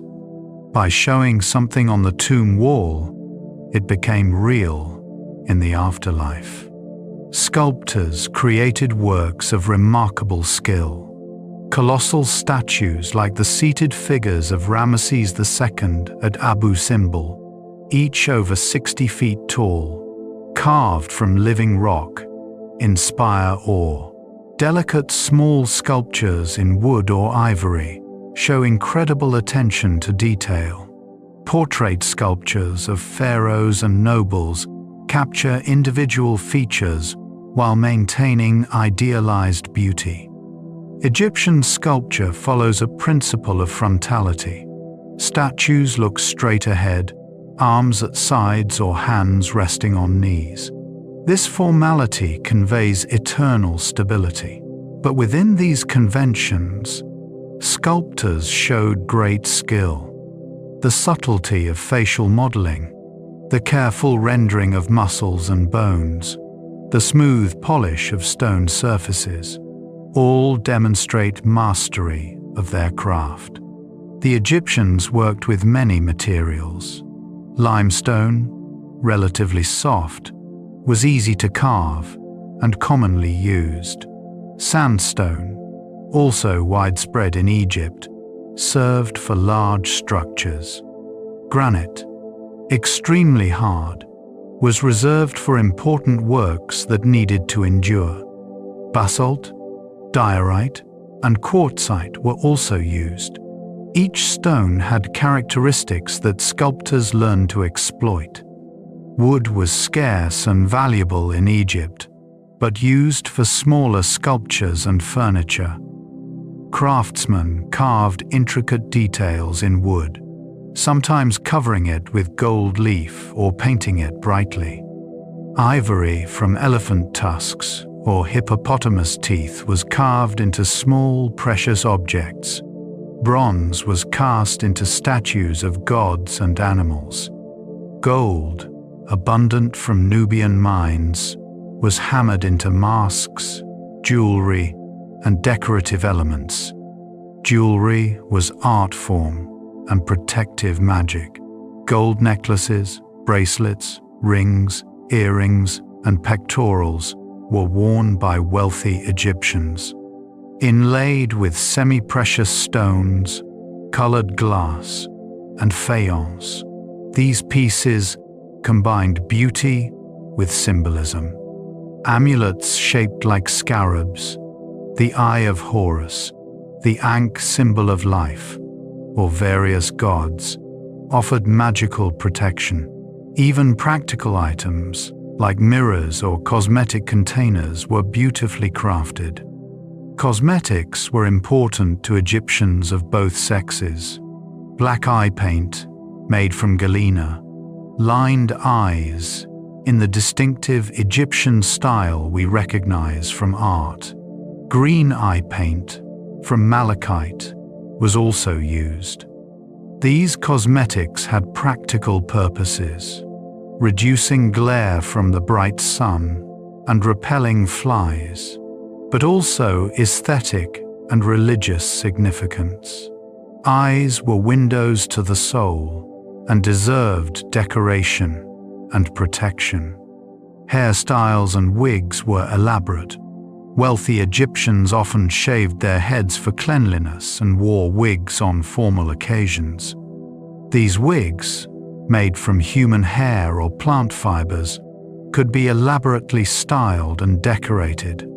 Different wig styles indicated social status and fashion. Children wore distinctive side-lock hairstyles. Priests shaved all body hair for ritual purity. Clothing was mostly linen, white or natural colored. The wealthy wore fine, pleated linen that flowed elegantly. Men typically wore kilts or skirts. Women wore long dresses, often with straps over one or both shoulders. Children often went naked in warm weather. Shoes were sandals made from papyrus or leather, though many people went barefoot most of the time.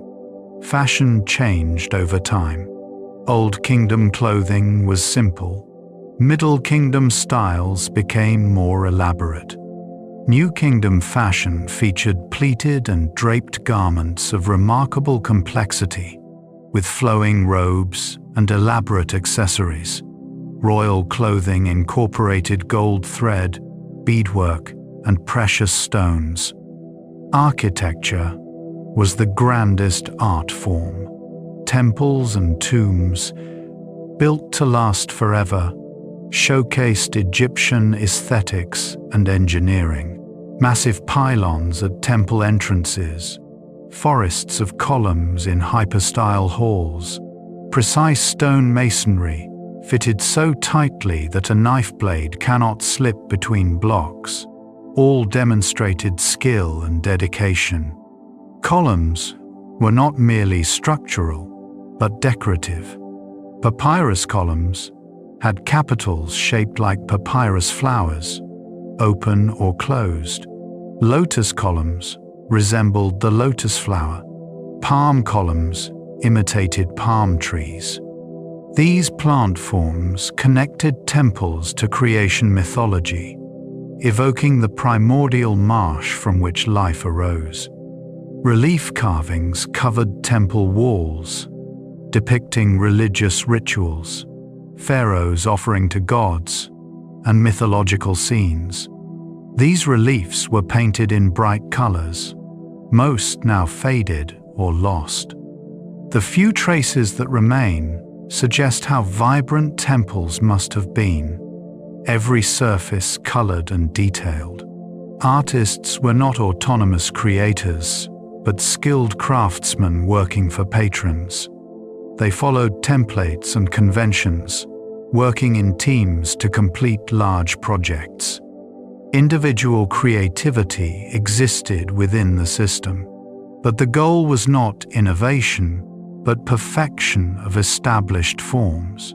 This explains the remarkable consistency of Egyptian art across centuries. Yet art did evolve. Early styles were more rigid. Middle Kingdom art showed more naturalism.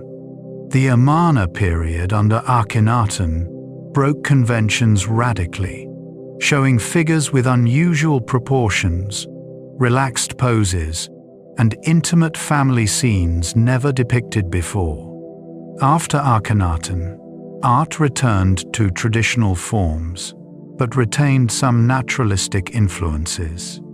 Art served the eternal, not the moment. It was meant to last forever, providing for the deceased in the afterlife, and honoring the gods for eternity. This purpose shaped every choice artists made, from the materials they used to the conventions they followed. Egyptian art achieved its goal remarkably well. Thousands of years later, it still conveys the power, beauty, and mystery of one of history's greatest civilizations, the Valley of the Kings. During the New Kingdom, pharaohs abandoned pyramid building in favor of hidden rock-cut tombs in a remote desert valley near Thebes. This place became known as the Valley of the Kings, the final resting place for Egypt's mightiest rulers over a period of 500 years. The valley is a desolate, barren place, surrounded by cliffs and dominated by a pyramid-shaped mountain called El Kern. The ancient Egyptians saw this natural pyramid as sacred, perhaps making the valley seem an appropriate burial ground. Its isolation offered security, or so pharaohs hoped, against tomb robbers who had plundered the accessible pyramids. The first pharaoh to use the valley was probably Thutmose I, around 1500 BCE. His architect, Ineni, recorded that he supervised the king's tomb excavation in secret, no one seeing, no one hearing. This secrecy was crucial. If robbers knew where a tomb was and what it contained, they would find a way to plunder it. Tombs in the valley were cut deep into the bedrock. Corridors descended at angles, sometimes over 500 feet into the earth. Chambers opened off these corridors, rooms for storing grave goods, chapels for ritual, and finally, the burial chamber containing the sarcophagus. Walls were covered with religious texts and images. Scenes from the Amduat, the book of what is in the underworld, showing the sun god's nighttime journey. Excerpts from the Book of the Dead, depictions of the pharaoh meeting gods. Excavating these tombs required immense labor. Workers cut through solid rock using copper chisels and stone hammers. They removed debris by basket, hauling it out through narrow passages. They plastered walls and painted them with elaborate scenes. Skilled artisans spent years completing a single tomb. The workers who built these tombs lived in the nearby village of Deir el-Medina. This community was isolated to keep the tomb's locations secret. Workers and their families lived together, supplied with rations by the state. They were well paid by ancient standards, receiving substantial grain rations, plus valuable goods like oil and fish. Their village has been extensively excavated, revealing much about their lives. Despite precautions, nearly every tomb in the Valley of the Kings was robbed in antiquity. Thieves, probably including some who worked on the tombs, broke in through secret passages or simply by tunneling through rock. They stole gold, jewelry, and anything valuable, often ransacking mummies in search of amulets and gold. Some robberies occurred within years of the burial, suggesting inside information. Tomb robbery was serious crime. Records describe trials of accused robbers who were tortured to extract confessions. Punishments were severe, likely including execution. Yet the temptation was too great. A single royal tomb contained wealth beyond imagination, enough to make a poor man rich for life if he could steal and sell just a fraction of it. By the end of the New Kingdom, the situation had deteriorated. Royal authority weakened. The government could no longer protect the tombs. Priests gathered mummies from plundered tombs and hid them in secret caches to protect them from further desecration. The most famous cache, discovered in 1881 at Deir el-Bahari, contained mummies of many great pharaohs: Ahmose, Amenhotep I, Thutmose III, Ramesses II, and others. Another cache found in 1998 in the tomb of Amenhotep II held more royal mummies. These mummies, stripped of their treasures but still preserved, were found thousands of years later by archaeologists. They now rest in the Egyptian Museum in Cairo, their faces visible to anyone who visits. Pharaohs who once commanded absolute power now lie in glass cases, viewed by tourists. It is a strange fate, yet perhaps they would appreciate being remembered. For an Egyptian, to be forgotten was the ultimate death. The Valley of the Kings became a tourist attraction in ancient times. Greek and Roman travelers visited, leaving graffiti on tomb walls that we can still read. These ancient tourists marveled at the tombs just as modern visitors do, though they did not understand the hieroglyphic texts they saw. In modern times, the valley became the focus of intense archaeological interest. Early excavators, more treasure hunters than scientists, plundered tombs for museums and private collections. Gradually, more scientific approaches developed. Systematic excavation and recording became standard. Today, the valley is carefully managed as a precious archaeological site and major tourist destination. The most famous discovery in the Valley of the Kings was Tutankhamun's tomb, found by Howard Carter in 1922. Unlike other royal tombs, which had been thoroughly plundered, Tutankhamun's was found largely intact.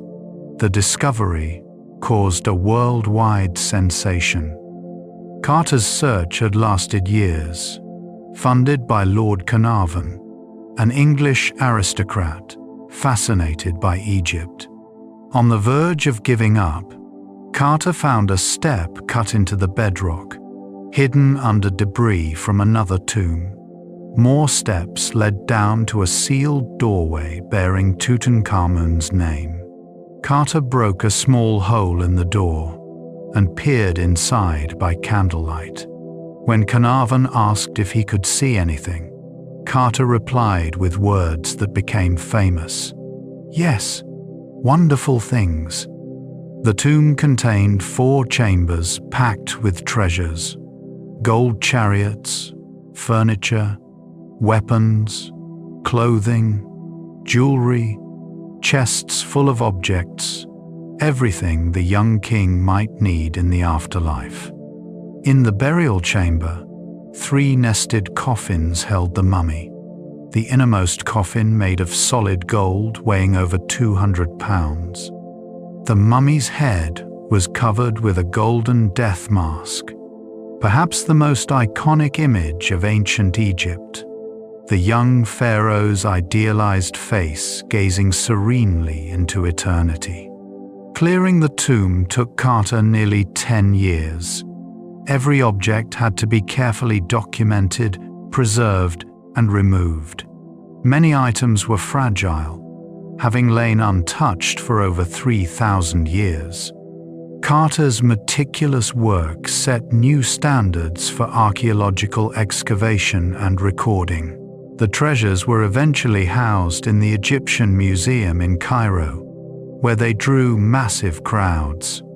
Traveling exhibitions of Tutankhamun's treasures became the most popular museum shows ever held, introducing millions worldwide to ancient Egyptian art and culture.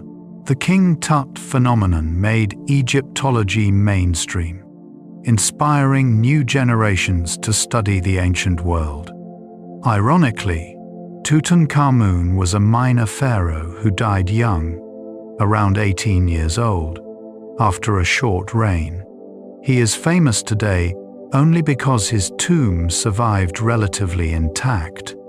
Had he lived longer and been buried in a grander tomb, it would likely have been plundered like the others, and we might barely know his name.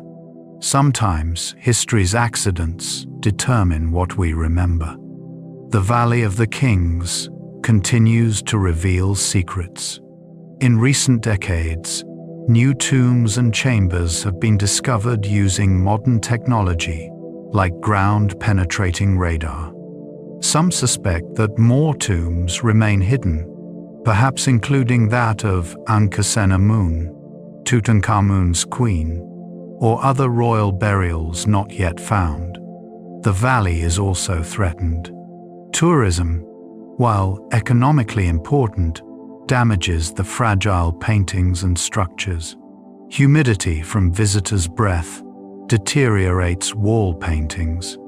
Touching walls transfers oils that damage art. Efforts to preserve the tombs while allowing access require constant balancing. Some tombs have been closed to visitors, with only replicas open to preserve the originals. The Valley of the Kings represents ancient Egypt's determination to achieve immortality through elaborate burial. Pharaohs invested enormous resources in their tombs, creating masterpieces of art and architecture meant to last forever. Though robbers stole the treasures and time damaged the structures, the tombs remain, testaments to the power and beliefs of the people who created them. Walking through the valley today, under the blazing sun and barren cliffs, one can almost feel the presence of the past, the weight of thousands of years pressing down the whisper of ancient voices speaking across time.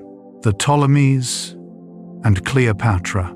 Egypt's native pharaohs ruled for nearly 3,000 years, but in 332 BCE, the country fell to foreign conquest. Alexander the Great, the Macedonian king who conquered much of the known world, entered Egypt and was welcomed as a liberator from Persian rule. When Alexander died suddenly in 323 BCE, his vast empire was divided among his generals. Egypt fell to Ptolemy, who founded a dynasty that would rule for nearly 300 years. The Ptolemies were Greeks, not Egyptians. They spoke Greek, worshipped Greek gods, and brought Greek culture to Egypt. Yet they also adopted pharaonic traditions, presenting themselves as legitimate Egyptian rulers. They built temples in Egyptian style, had themselves depicted in traditional pharaonic regalia, and supported ancient cults. This dual identity, Greek and Egyptian, characterized Ptolemaic Egypt. Alexandria, founded by Alexander on the Mediterranean coast, became the capital and one of the ancient world's greatest cities.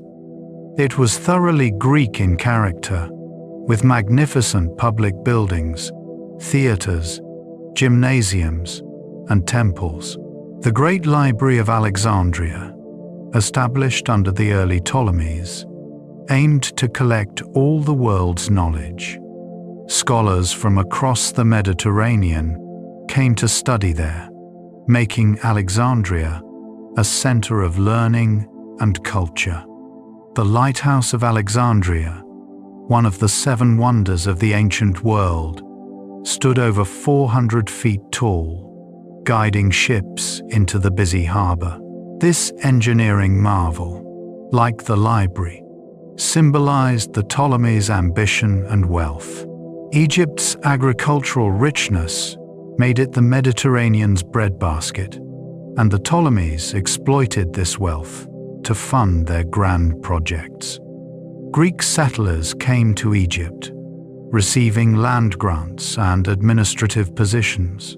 2 cultures coexisted, sometimes mixing, often remaining separate. Greek was the language of government and educated elite. Egyptian remained the language of the majority. Greek and Egyptian temples stood side by side. Greek philosophical schools taught in Alexandria, while Egyptian priests maintained ancient traditions in temple complexes up the Nile. The Ptolemies maintained powerful armies and navies, fighting wars with rival Hellenistic kingdoms for control of eastern Mediterranean territories. They ruled Cyprus, parts of coastal Asia Minor, and briefly lands in Syria and Palestine. Egypt's wealth funded these military adventures, though with mixed success. Internal politics were brutal. Ptolemaic family members murdered each other with disturbing regularity. Brothers fought brothers for the throne. Wives poisoned husbands. Children were caught in deadly power struggles. The tradition of sibling marriage, adopted from pharaonic custom to keep the bloodline pure, created complicated family dynamics.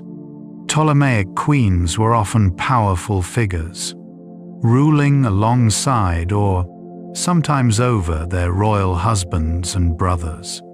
Cleopatra VII, the last Ptolemaic ruler, was born in 69 BCE into this world of intrigue and violence. Highly educated, fluent in multiple languages including Egyptian, rare for Ptolemies, she was intelligent and politically astute. Ancient sources describe her not as physically beautiful, but as charming and charismatic, able to win people through conversation and personality. Cleopatra came to power at 17, initially co-ruling with her younger brother Ptolemy XIII, whom she married according to custom. But Ptolemy's advisors opposed Cleopatra, and civil war erupted. Into this situation arrived Julius Caesar, pursuing his rival Pompey into Egypt. When Pompey was murdered by Ptolemy's advisors, Caesar was horrified by the dishonorable act. Cleopatra seized her chance. In a famous story, she had herself smuggled to Caesar, rolled in a carpet, or more likely a linen sack, and presented as a gift. The dramatic entrance worked. Caesar was charmed. He supported Cleopatra against her brother, besieging Alexandria until Ptolemy died, drowned in the Nile fleeing battle. Cleopatra was restored to power, now co-ruling with another younger brother, Ptolemy XIV, but in reality ruling alone with Caesar's backing. Cleopatra and Caesar became lovers. She bore him a son, Caesarion, whom she claimed was Caesar's heir. She visited Rome, living in Caesar's villa, scandalizing conservative Romans with her foreign ways and pretensions. When Caesar was assassinated in 44 BCE, Cleopatra hurried back to Egypt, her position uncertain. Rome descended into civil war between Caesar's assassins and his avengers. Mark Antony, one of Caesar's lieutenants, took control of Rome's eastern territories. He summoned Cleopatra to meet him, supposedly to answer charges of supporting Caesar's enemies. Cleopatra arrived in spectacular fashion, sailing up the river in a golden barge dressed as the goddess Aphrodite. Antony was captivated. Antony and Cleopatra's relationship was political and personal. She needed his protection and support. He needed Egypt's wealth to fund his military campaigns. They became allies, lovers, and eventually spouses in an Egyptian ceremony not recognized by Roman law. They had 3 children together. For a decade, Antony and Cleopatra lived between Alexandria and the eastern provinces. Antony gave Cleopatra territories that expanded her kingdom, restoring something of ancient Egypt's glory. They held court in magnificent style, presenting themselves as divine rulers, Antony as Dionysus, Cleopatra as Isis. This eastern grandeur horrified Romans, who saw Antony abandoning Roman values for foreign decadence. Antony's rival was Octavian, Caesar's adopted heir and future emperor Augustus. The conflict between them was inevitable. Octavian portrayed it as Rome versus Egypt, civilization versus barbarism, though in reality it was 2 Roman warlords fighting for supremacy. Octavian's propaganda painted Cleopatra as an evil seductress who had enslaved Antony with her witchcraft, leading him to betray Rome. The final confrontation came at the Battle of Actium in 31 BCE. Antony and Cleopatra's fleet faced Octavian's in a naval battle off western Greece. The battle went badly. Cleopatra's ships broke off and fled back to Egypt. Antony followed her, abandoning his remaining forces, which surrendered to Octavian. It was a devastating defeat. Octavian pursued them to Egypt. Antony, receiving false news that Cleopatra had killed herself, fell on his sword. Mortally wounded, he was brought to Cleopatra, dying in her arms. Octavian captured Alexandria without much resistance. Cleopatra tried to negotiate, even attempting to charm Octavian as she had Caesar and Antony. But he was immune to her allure. He planned to bring her to Rome as a captive to display in his triumph the ultimate humiliation. Cleopatra chose death. She arranged her own suicide, likely by poison. The romantic story of death by asp is probably legend. She died on August 12, 30 BCE, at age 39. With her death, Ptolemaic Egypt ended. Egypt became a Roman province, no longer an independent kingdom. The age of the pharaohs was over after 3,000 years. Octavian had Caesarion, Cleopatra's son by Caesar, murdered, eliminating a potential rival. Cleopatra's children by Antony were spared and raised in Rome by Antony's Roman widow. One daughter married an African king, and it is said that through her, Cleopatra's bloodline continued. Rome valued Egypt primarily for its grain. The province became the emperor's personal property, so important that no senator could visit without permission. Egyptian grain fed Rome's population, preventing famine and unrest. Roman engineering improved irrigation and agriculture, maximizing productivity. Egypt prospered economically under Roman rule, though it was no longer independent. Egyptian culture continued under Roman occupation. Temples still functioned, priests still performed ancient rituals, people still worshipped the old gods. The Romans were generally respectful of Egyptian religion, even building new temples in traditional Egyptian style. The Temple of Dendera, with its famous zodiac ceiling, was completed under Roman rule. The Temple of Isis at Philae remained active for centuries, but changes were inevitable. Greek and Roman culture increasingly influenced Egypt. Christianity, spreading through the Roman Empire, reached Egypt early. Egyptian Christians, called Copts, developed their own traditions, blending Egyptian and Christian elements. By the 4th century CE, Christianity was the dominant religion, and the old gods were being abandoned. The last hieroglyphic inscription was carved in 394 CE at the Temple of Isis at Philae. The last demotic inscription followed in 452 CE. After that, no one could read or write the ancient scripts. The temples closed, converted to churches, or abandoned. The knowledge of thousands of years was lost. Egypt's ancient civilization had come to an end. Yet in another sense, it never ended. Egyptian monuments remained, mysterious and imposing. Greek and Roman writers preserved Egyptian history and myths. Medieval Arab scholars studied the pyramids and temples with wonder. Renaissance Europeans rediscovered Egypt through ancient texts.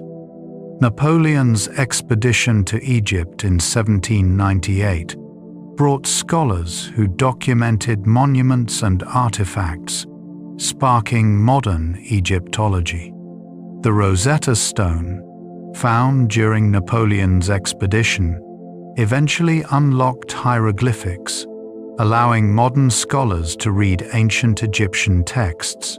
Excavations uncovered cities, tombs, and treasures. Museums filled with Egyptian artifacts. The world became fascinated with ancient Egypt, its art, religion, and mysterious history. Today, Egypt's ancient monuments are among humanity's most visited heritage sites. The pyramids at Giza welcome millions of tourists. The temples at Luxor and Karnak inspire awe. Museums worldwide display Egyptian collections. Documentaries and books about ancient Egypt remain perennially popular. The civilization that ended over 1,500 years ago continues to captivate the modern world. Cleopatra herself became a legend, her story told and retold through literature, opera, film. Shakespeare wrote his Antony and Cleopatra. Elizabeth Taylor portrayed her in Hollywood's most expensive film of its time. She has become a symbol of beauty, power, intelligence, and tragedy. The real Cleopatra, ambitious ruler trying to preserve her kingdom in impossible circumstances, is perhaps more interesting than the legend, but both endure. The Ptolemaic period represents both an ending and a transformation. Native Egyptian rule ended, but Egyptian culture influenced the Hellenistic and Roman worlds. Egyptian gods were worshipped across the Mediterranean. Isis became one of the Roman Empire's most popular deities. Egyptian art styles influenced Greek and Roman artists. Egyptian knowledge, especially in mathematics and medicine, spread through the classical world. In some ways, the Ptolemies and Cleopatra mark the final chapter of ancient Egypt's story. In other ways, they show how ancient Egypt never truly died but transformed and spread, its influences rippling through subsequent civilizations down to our own time. The last pharaoh was Greek, the language of government Greek and Roman, but the land remained Egypt, shaped by the Nile, heir to thousands of years of accumulated culture. That heritage could not be erased, even by conquest. The mystery of the pyramids. We return to where we began, to the pyramids that have captivated human imagination for millennia. These structures are so impressive, so precisely built, that wild theories have flourished about how they were created. Ancient astronauts, lost civilizations with advanced technology, mysterious powers, all have been proposed as explanations. The truth is both simpler and more impressive. The pyramids were built by human beings, using human ingenuity. The Great Pyramid of Khufu contains approximately 2.3 million stone blocks, each weighing an average of 2.5 tons. Some blocks weigh much more, up to 15 tons in the king's chamber, and even heavier for the granite beams above it. How did ancient Egyptians quarry, transport, and place these blocks? Quarrying used copper tools, stone hammers, and wooden wedges. Workers cut channels around blocks, inserted wooden wedges, and soaked them with water. The expanding wood split the stone. For harder stones like granite, they used pounding with dolerite balls. Extremely time-consuming, but effective. Quarry sites show the marks of these tools and techniques. Transportation exploited the Nile. Stones from distant quarries came by boat during the flood season, when the river was high. Harbors near construction sites allowed unloading. Overland, workers dragged blocks on wooden sledges, often wetting the sand ahead of the sledge to reduce friction. Experiments have shown this technique works effectively. At the construction site, blocks had to be raised into position. No one knows exactly how the Egyptians accomplished this, as they left no written descriptions of their methods. Various theories exist. Ramps seem most likely. These could have been straight ramps, spiral ramps, winding around the pyramid, or internal ramps built within the structure itself. Recent evidence suggests combinations of these methods might have been used. The precision of construction is remarkable. The Great Pyramid's base is leveled to within 1 inch, an incredible achievement over a 756-foot length. How did they achieve this? Water-filled trenches provided a level reference. By cutting the bedrock to the same depth below the water surface all around, they created a level base. The alignment to true north is accurate to within 1/15 of a degree. Astronomers studying stars could achieve this. The Egyptians might have observed the rising and setting points of stars, or used circumpolar stars that never set, creating alignment techniques we can only guess at. The blocks fit together so tightly that mortar was barely needed, and was used mainly to facilitate sliding blocks into place, not to hold them together. This precision came from careful dressing of stones, skilled masons creating smooth surfaces that fitted perfectly. Inside, the Great Pyramid contains extraordinary features. The Grand Gallery, rising at a sharp angle with a corbelled ceiling nearly 30 feet high, is an architectural marvel. The King's Chamber has a flat ceiling made of 9 enormous granite beams, each weighing many tons. Above this are 5 relieving chambers, designed to distribute the immense weight of the pyramid away from the burial chamber below. The purpose of various shafts and passages remains debated. Some aligned with specific stars, perhaps intended as passageways for the pharaoh's soul. Others might have served construction purposes or religious symbolism we do not fully understand. The pyramid's internal architecture is complex and evidently deeply meaningful to its builders. The Great Pyramid was originally encased in polished white limestone, making it gleam in the sun. This casing is mostly gone, stripped away over centuries for building materials, but a few blocks remain at the top, showing how magnificent it once looked. Ancient writers described seeing their reflections in the polished surfaces.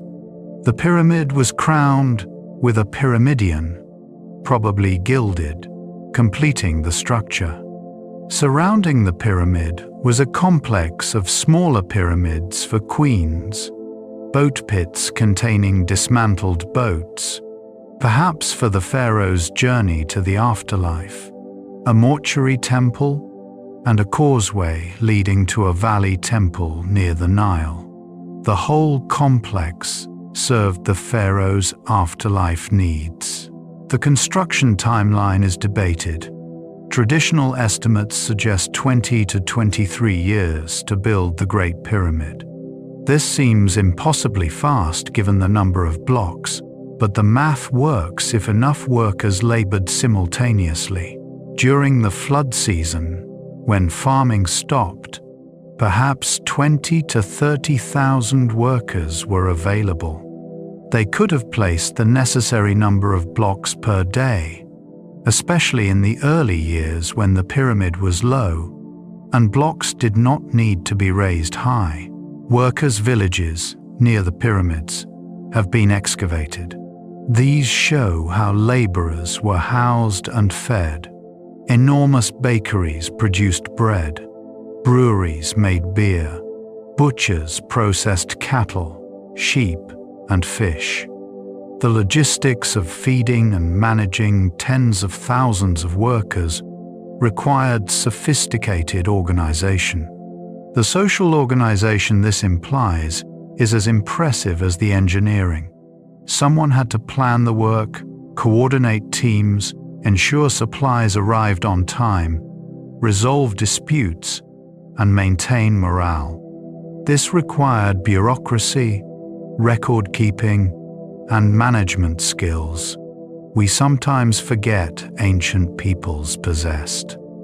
Recent theories suggest that pyramid building was not harsh slave labor, but a unifying national project. Workers took pride in their efforts, knowing they were building something eternal. The pyramids became symbols of Egyptian civilization, demonstrations of what organized human effort could achieve. Other pyramids show experimental stages.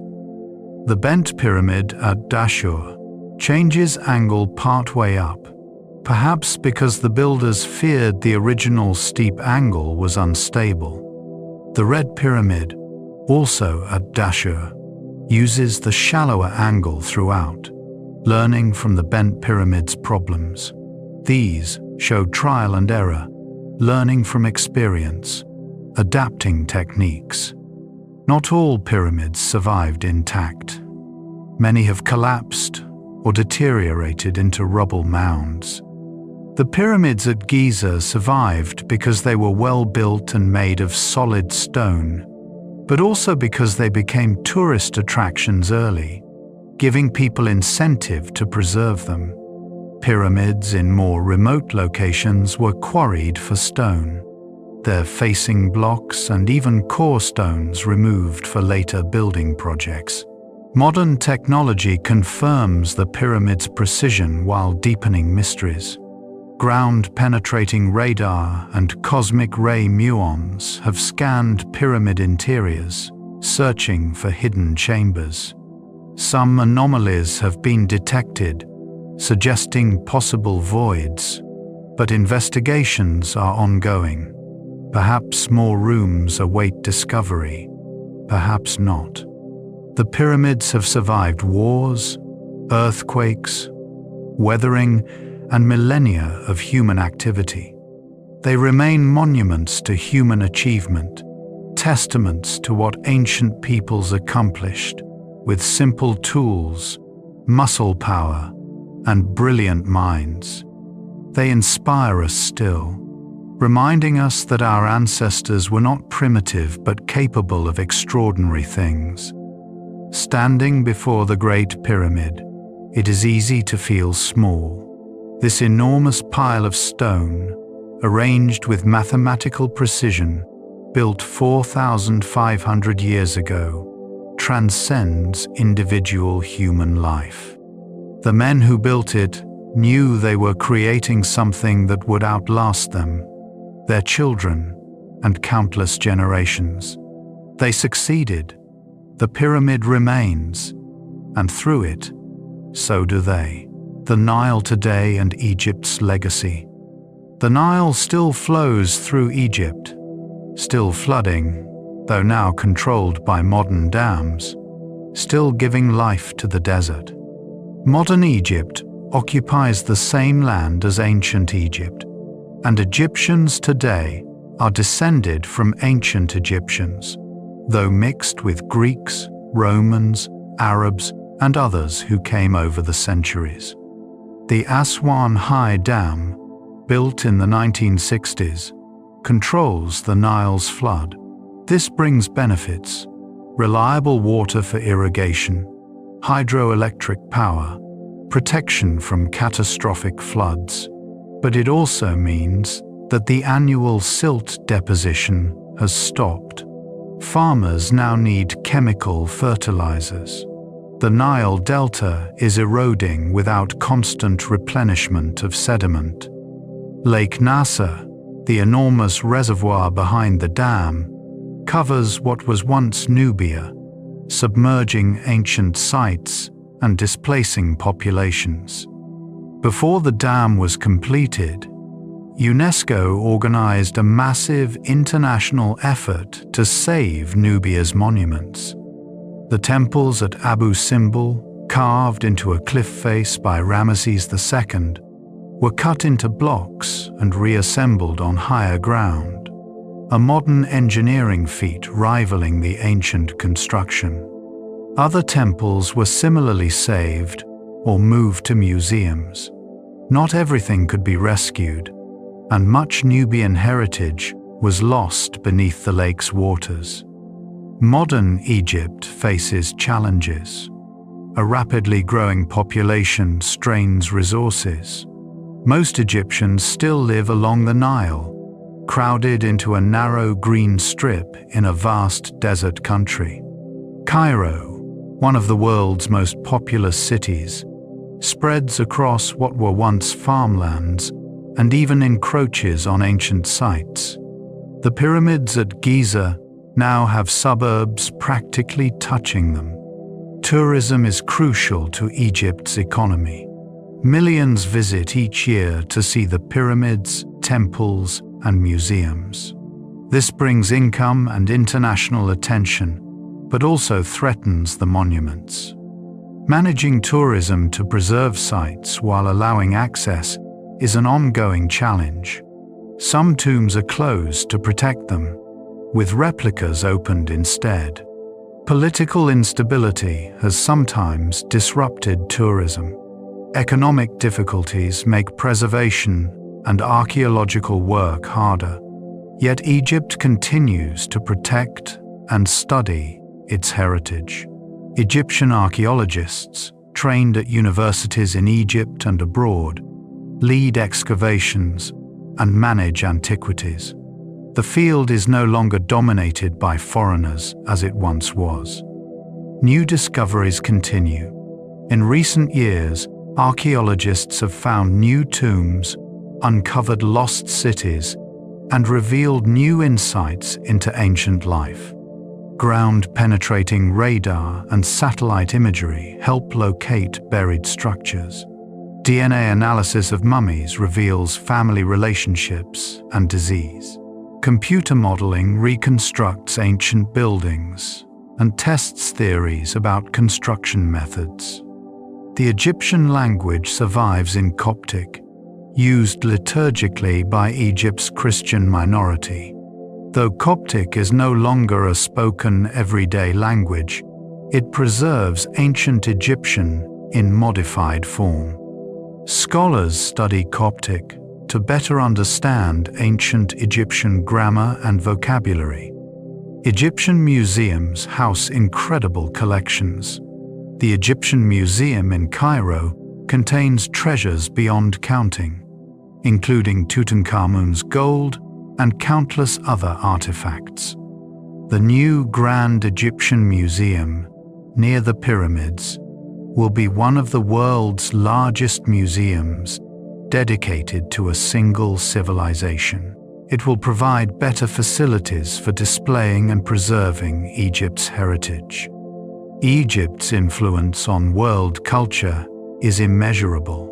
Western architecture has borrowed Egyptian motifs for millennia.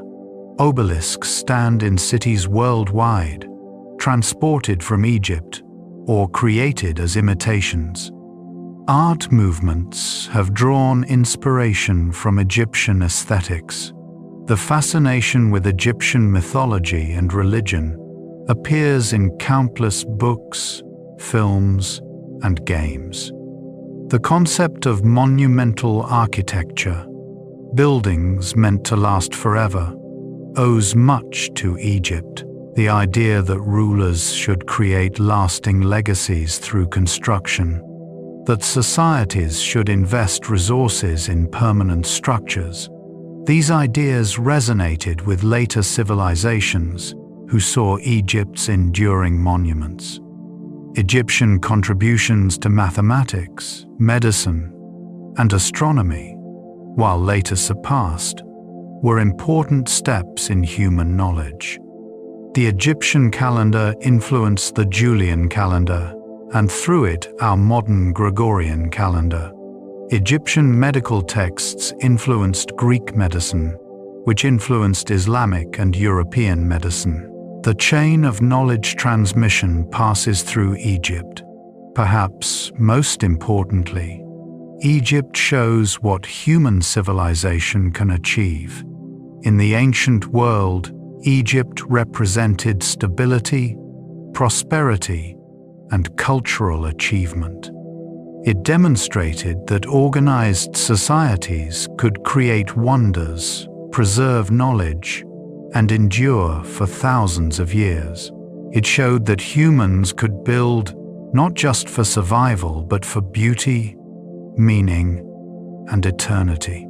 Today, when we visit Egyptian monuments, read Egyptian texts, or view Egyptian art in museums, we connect with ancestors who lived thousands of years ago. We share their wonder at the night sky, their fear of death and hope for an afterlife, their joy in beauty and celebration, their pride in achievement. Across the vast gulf of time, we recognize ourselves in them. The ancient Egyptians wanted to be remembered. They built monuments, carved their names in stone, created art meant to last forever. They succeeded beyond anything they could have imagined.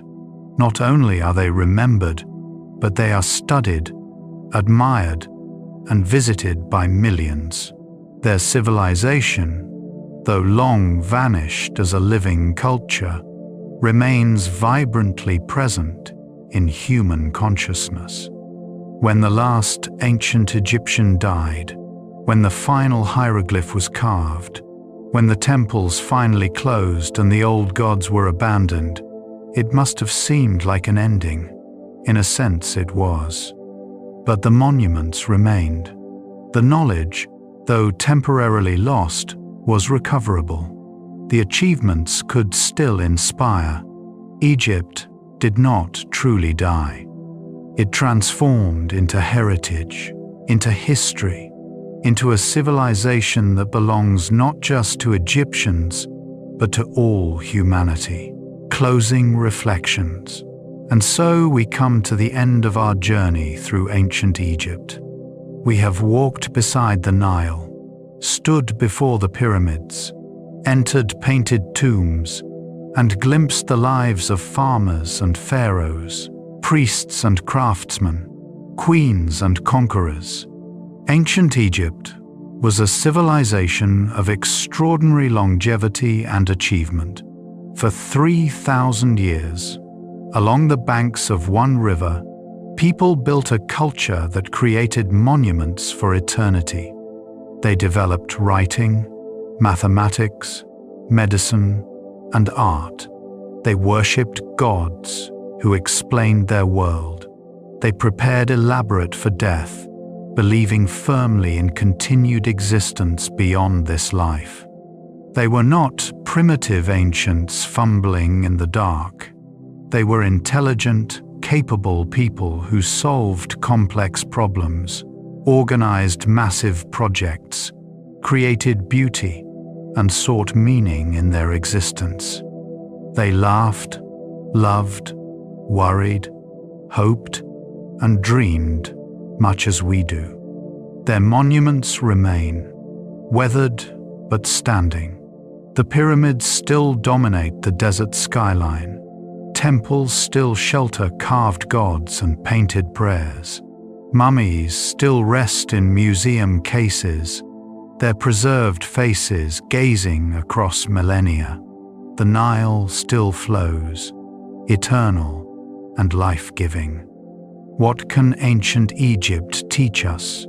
Perhaps that human achievement endures, that our works can outlast us if we build with care and purpose, that civilization is precious and requires effort to maintain.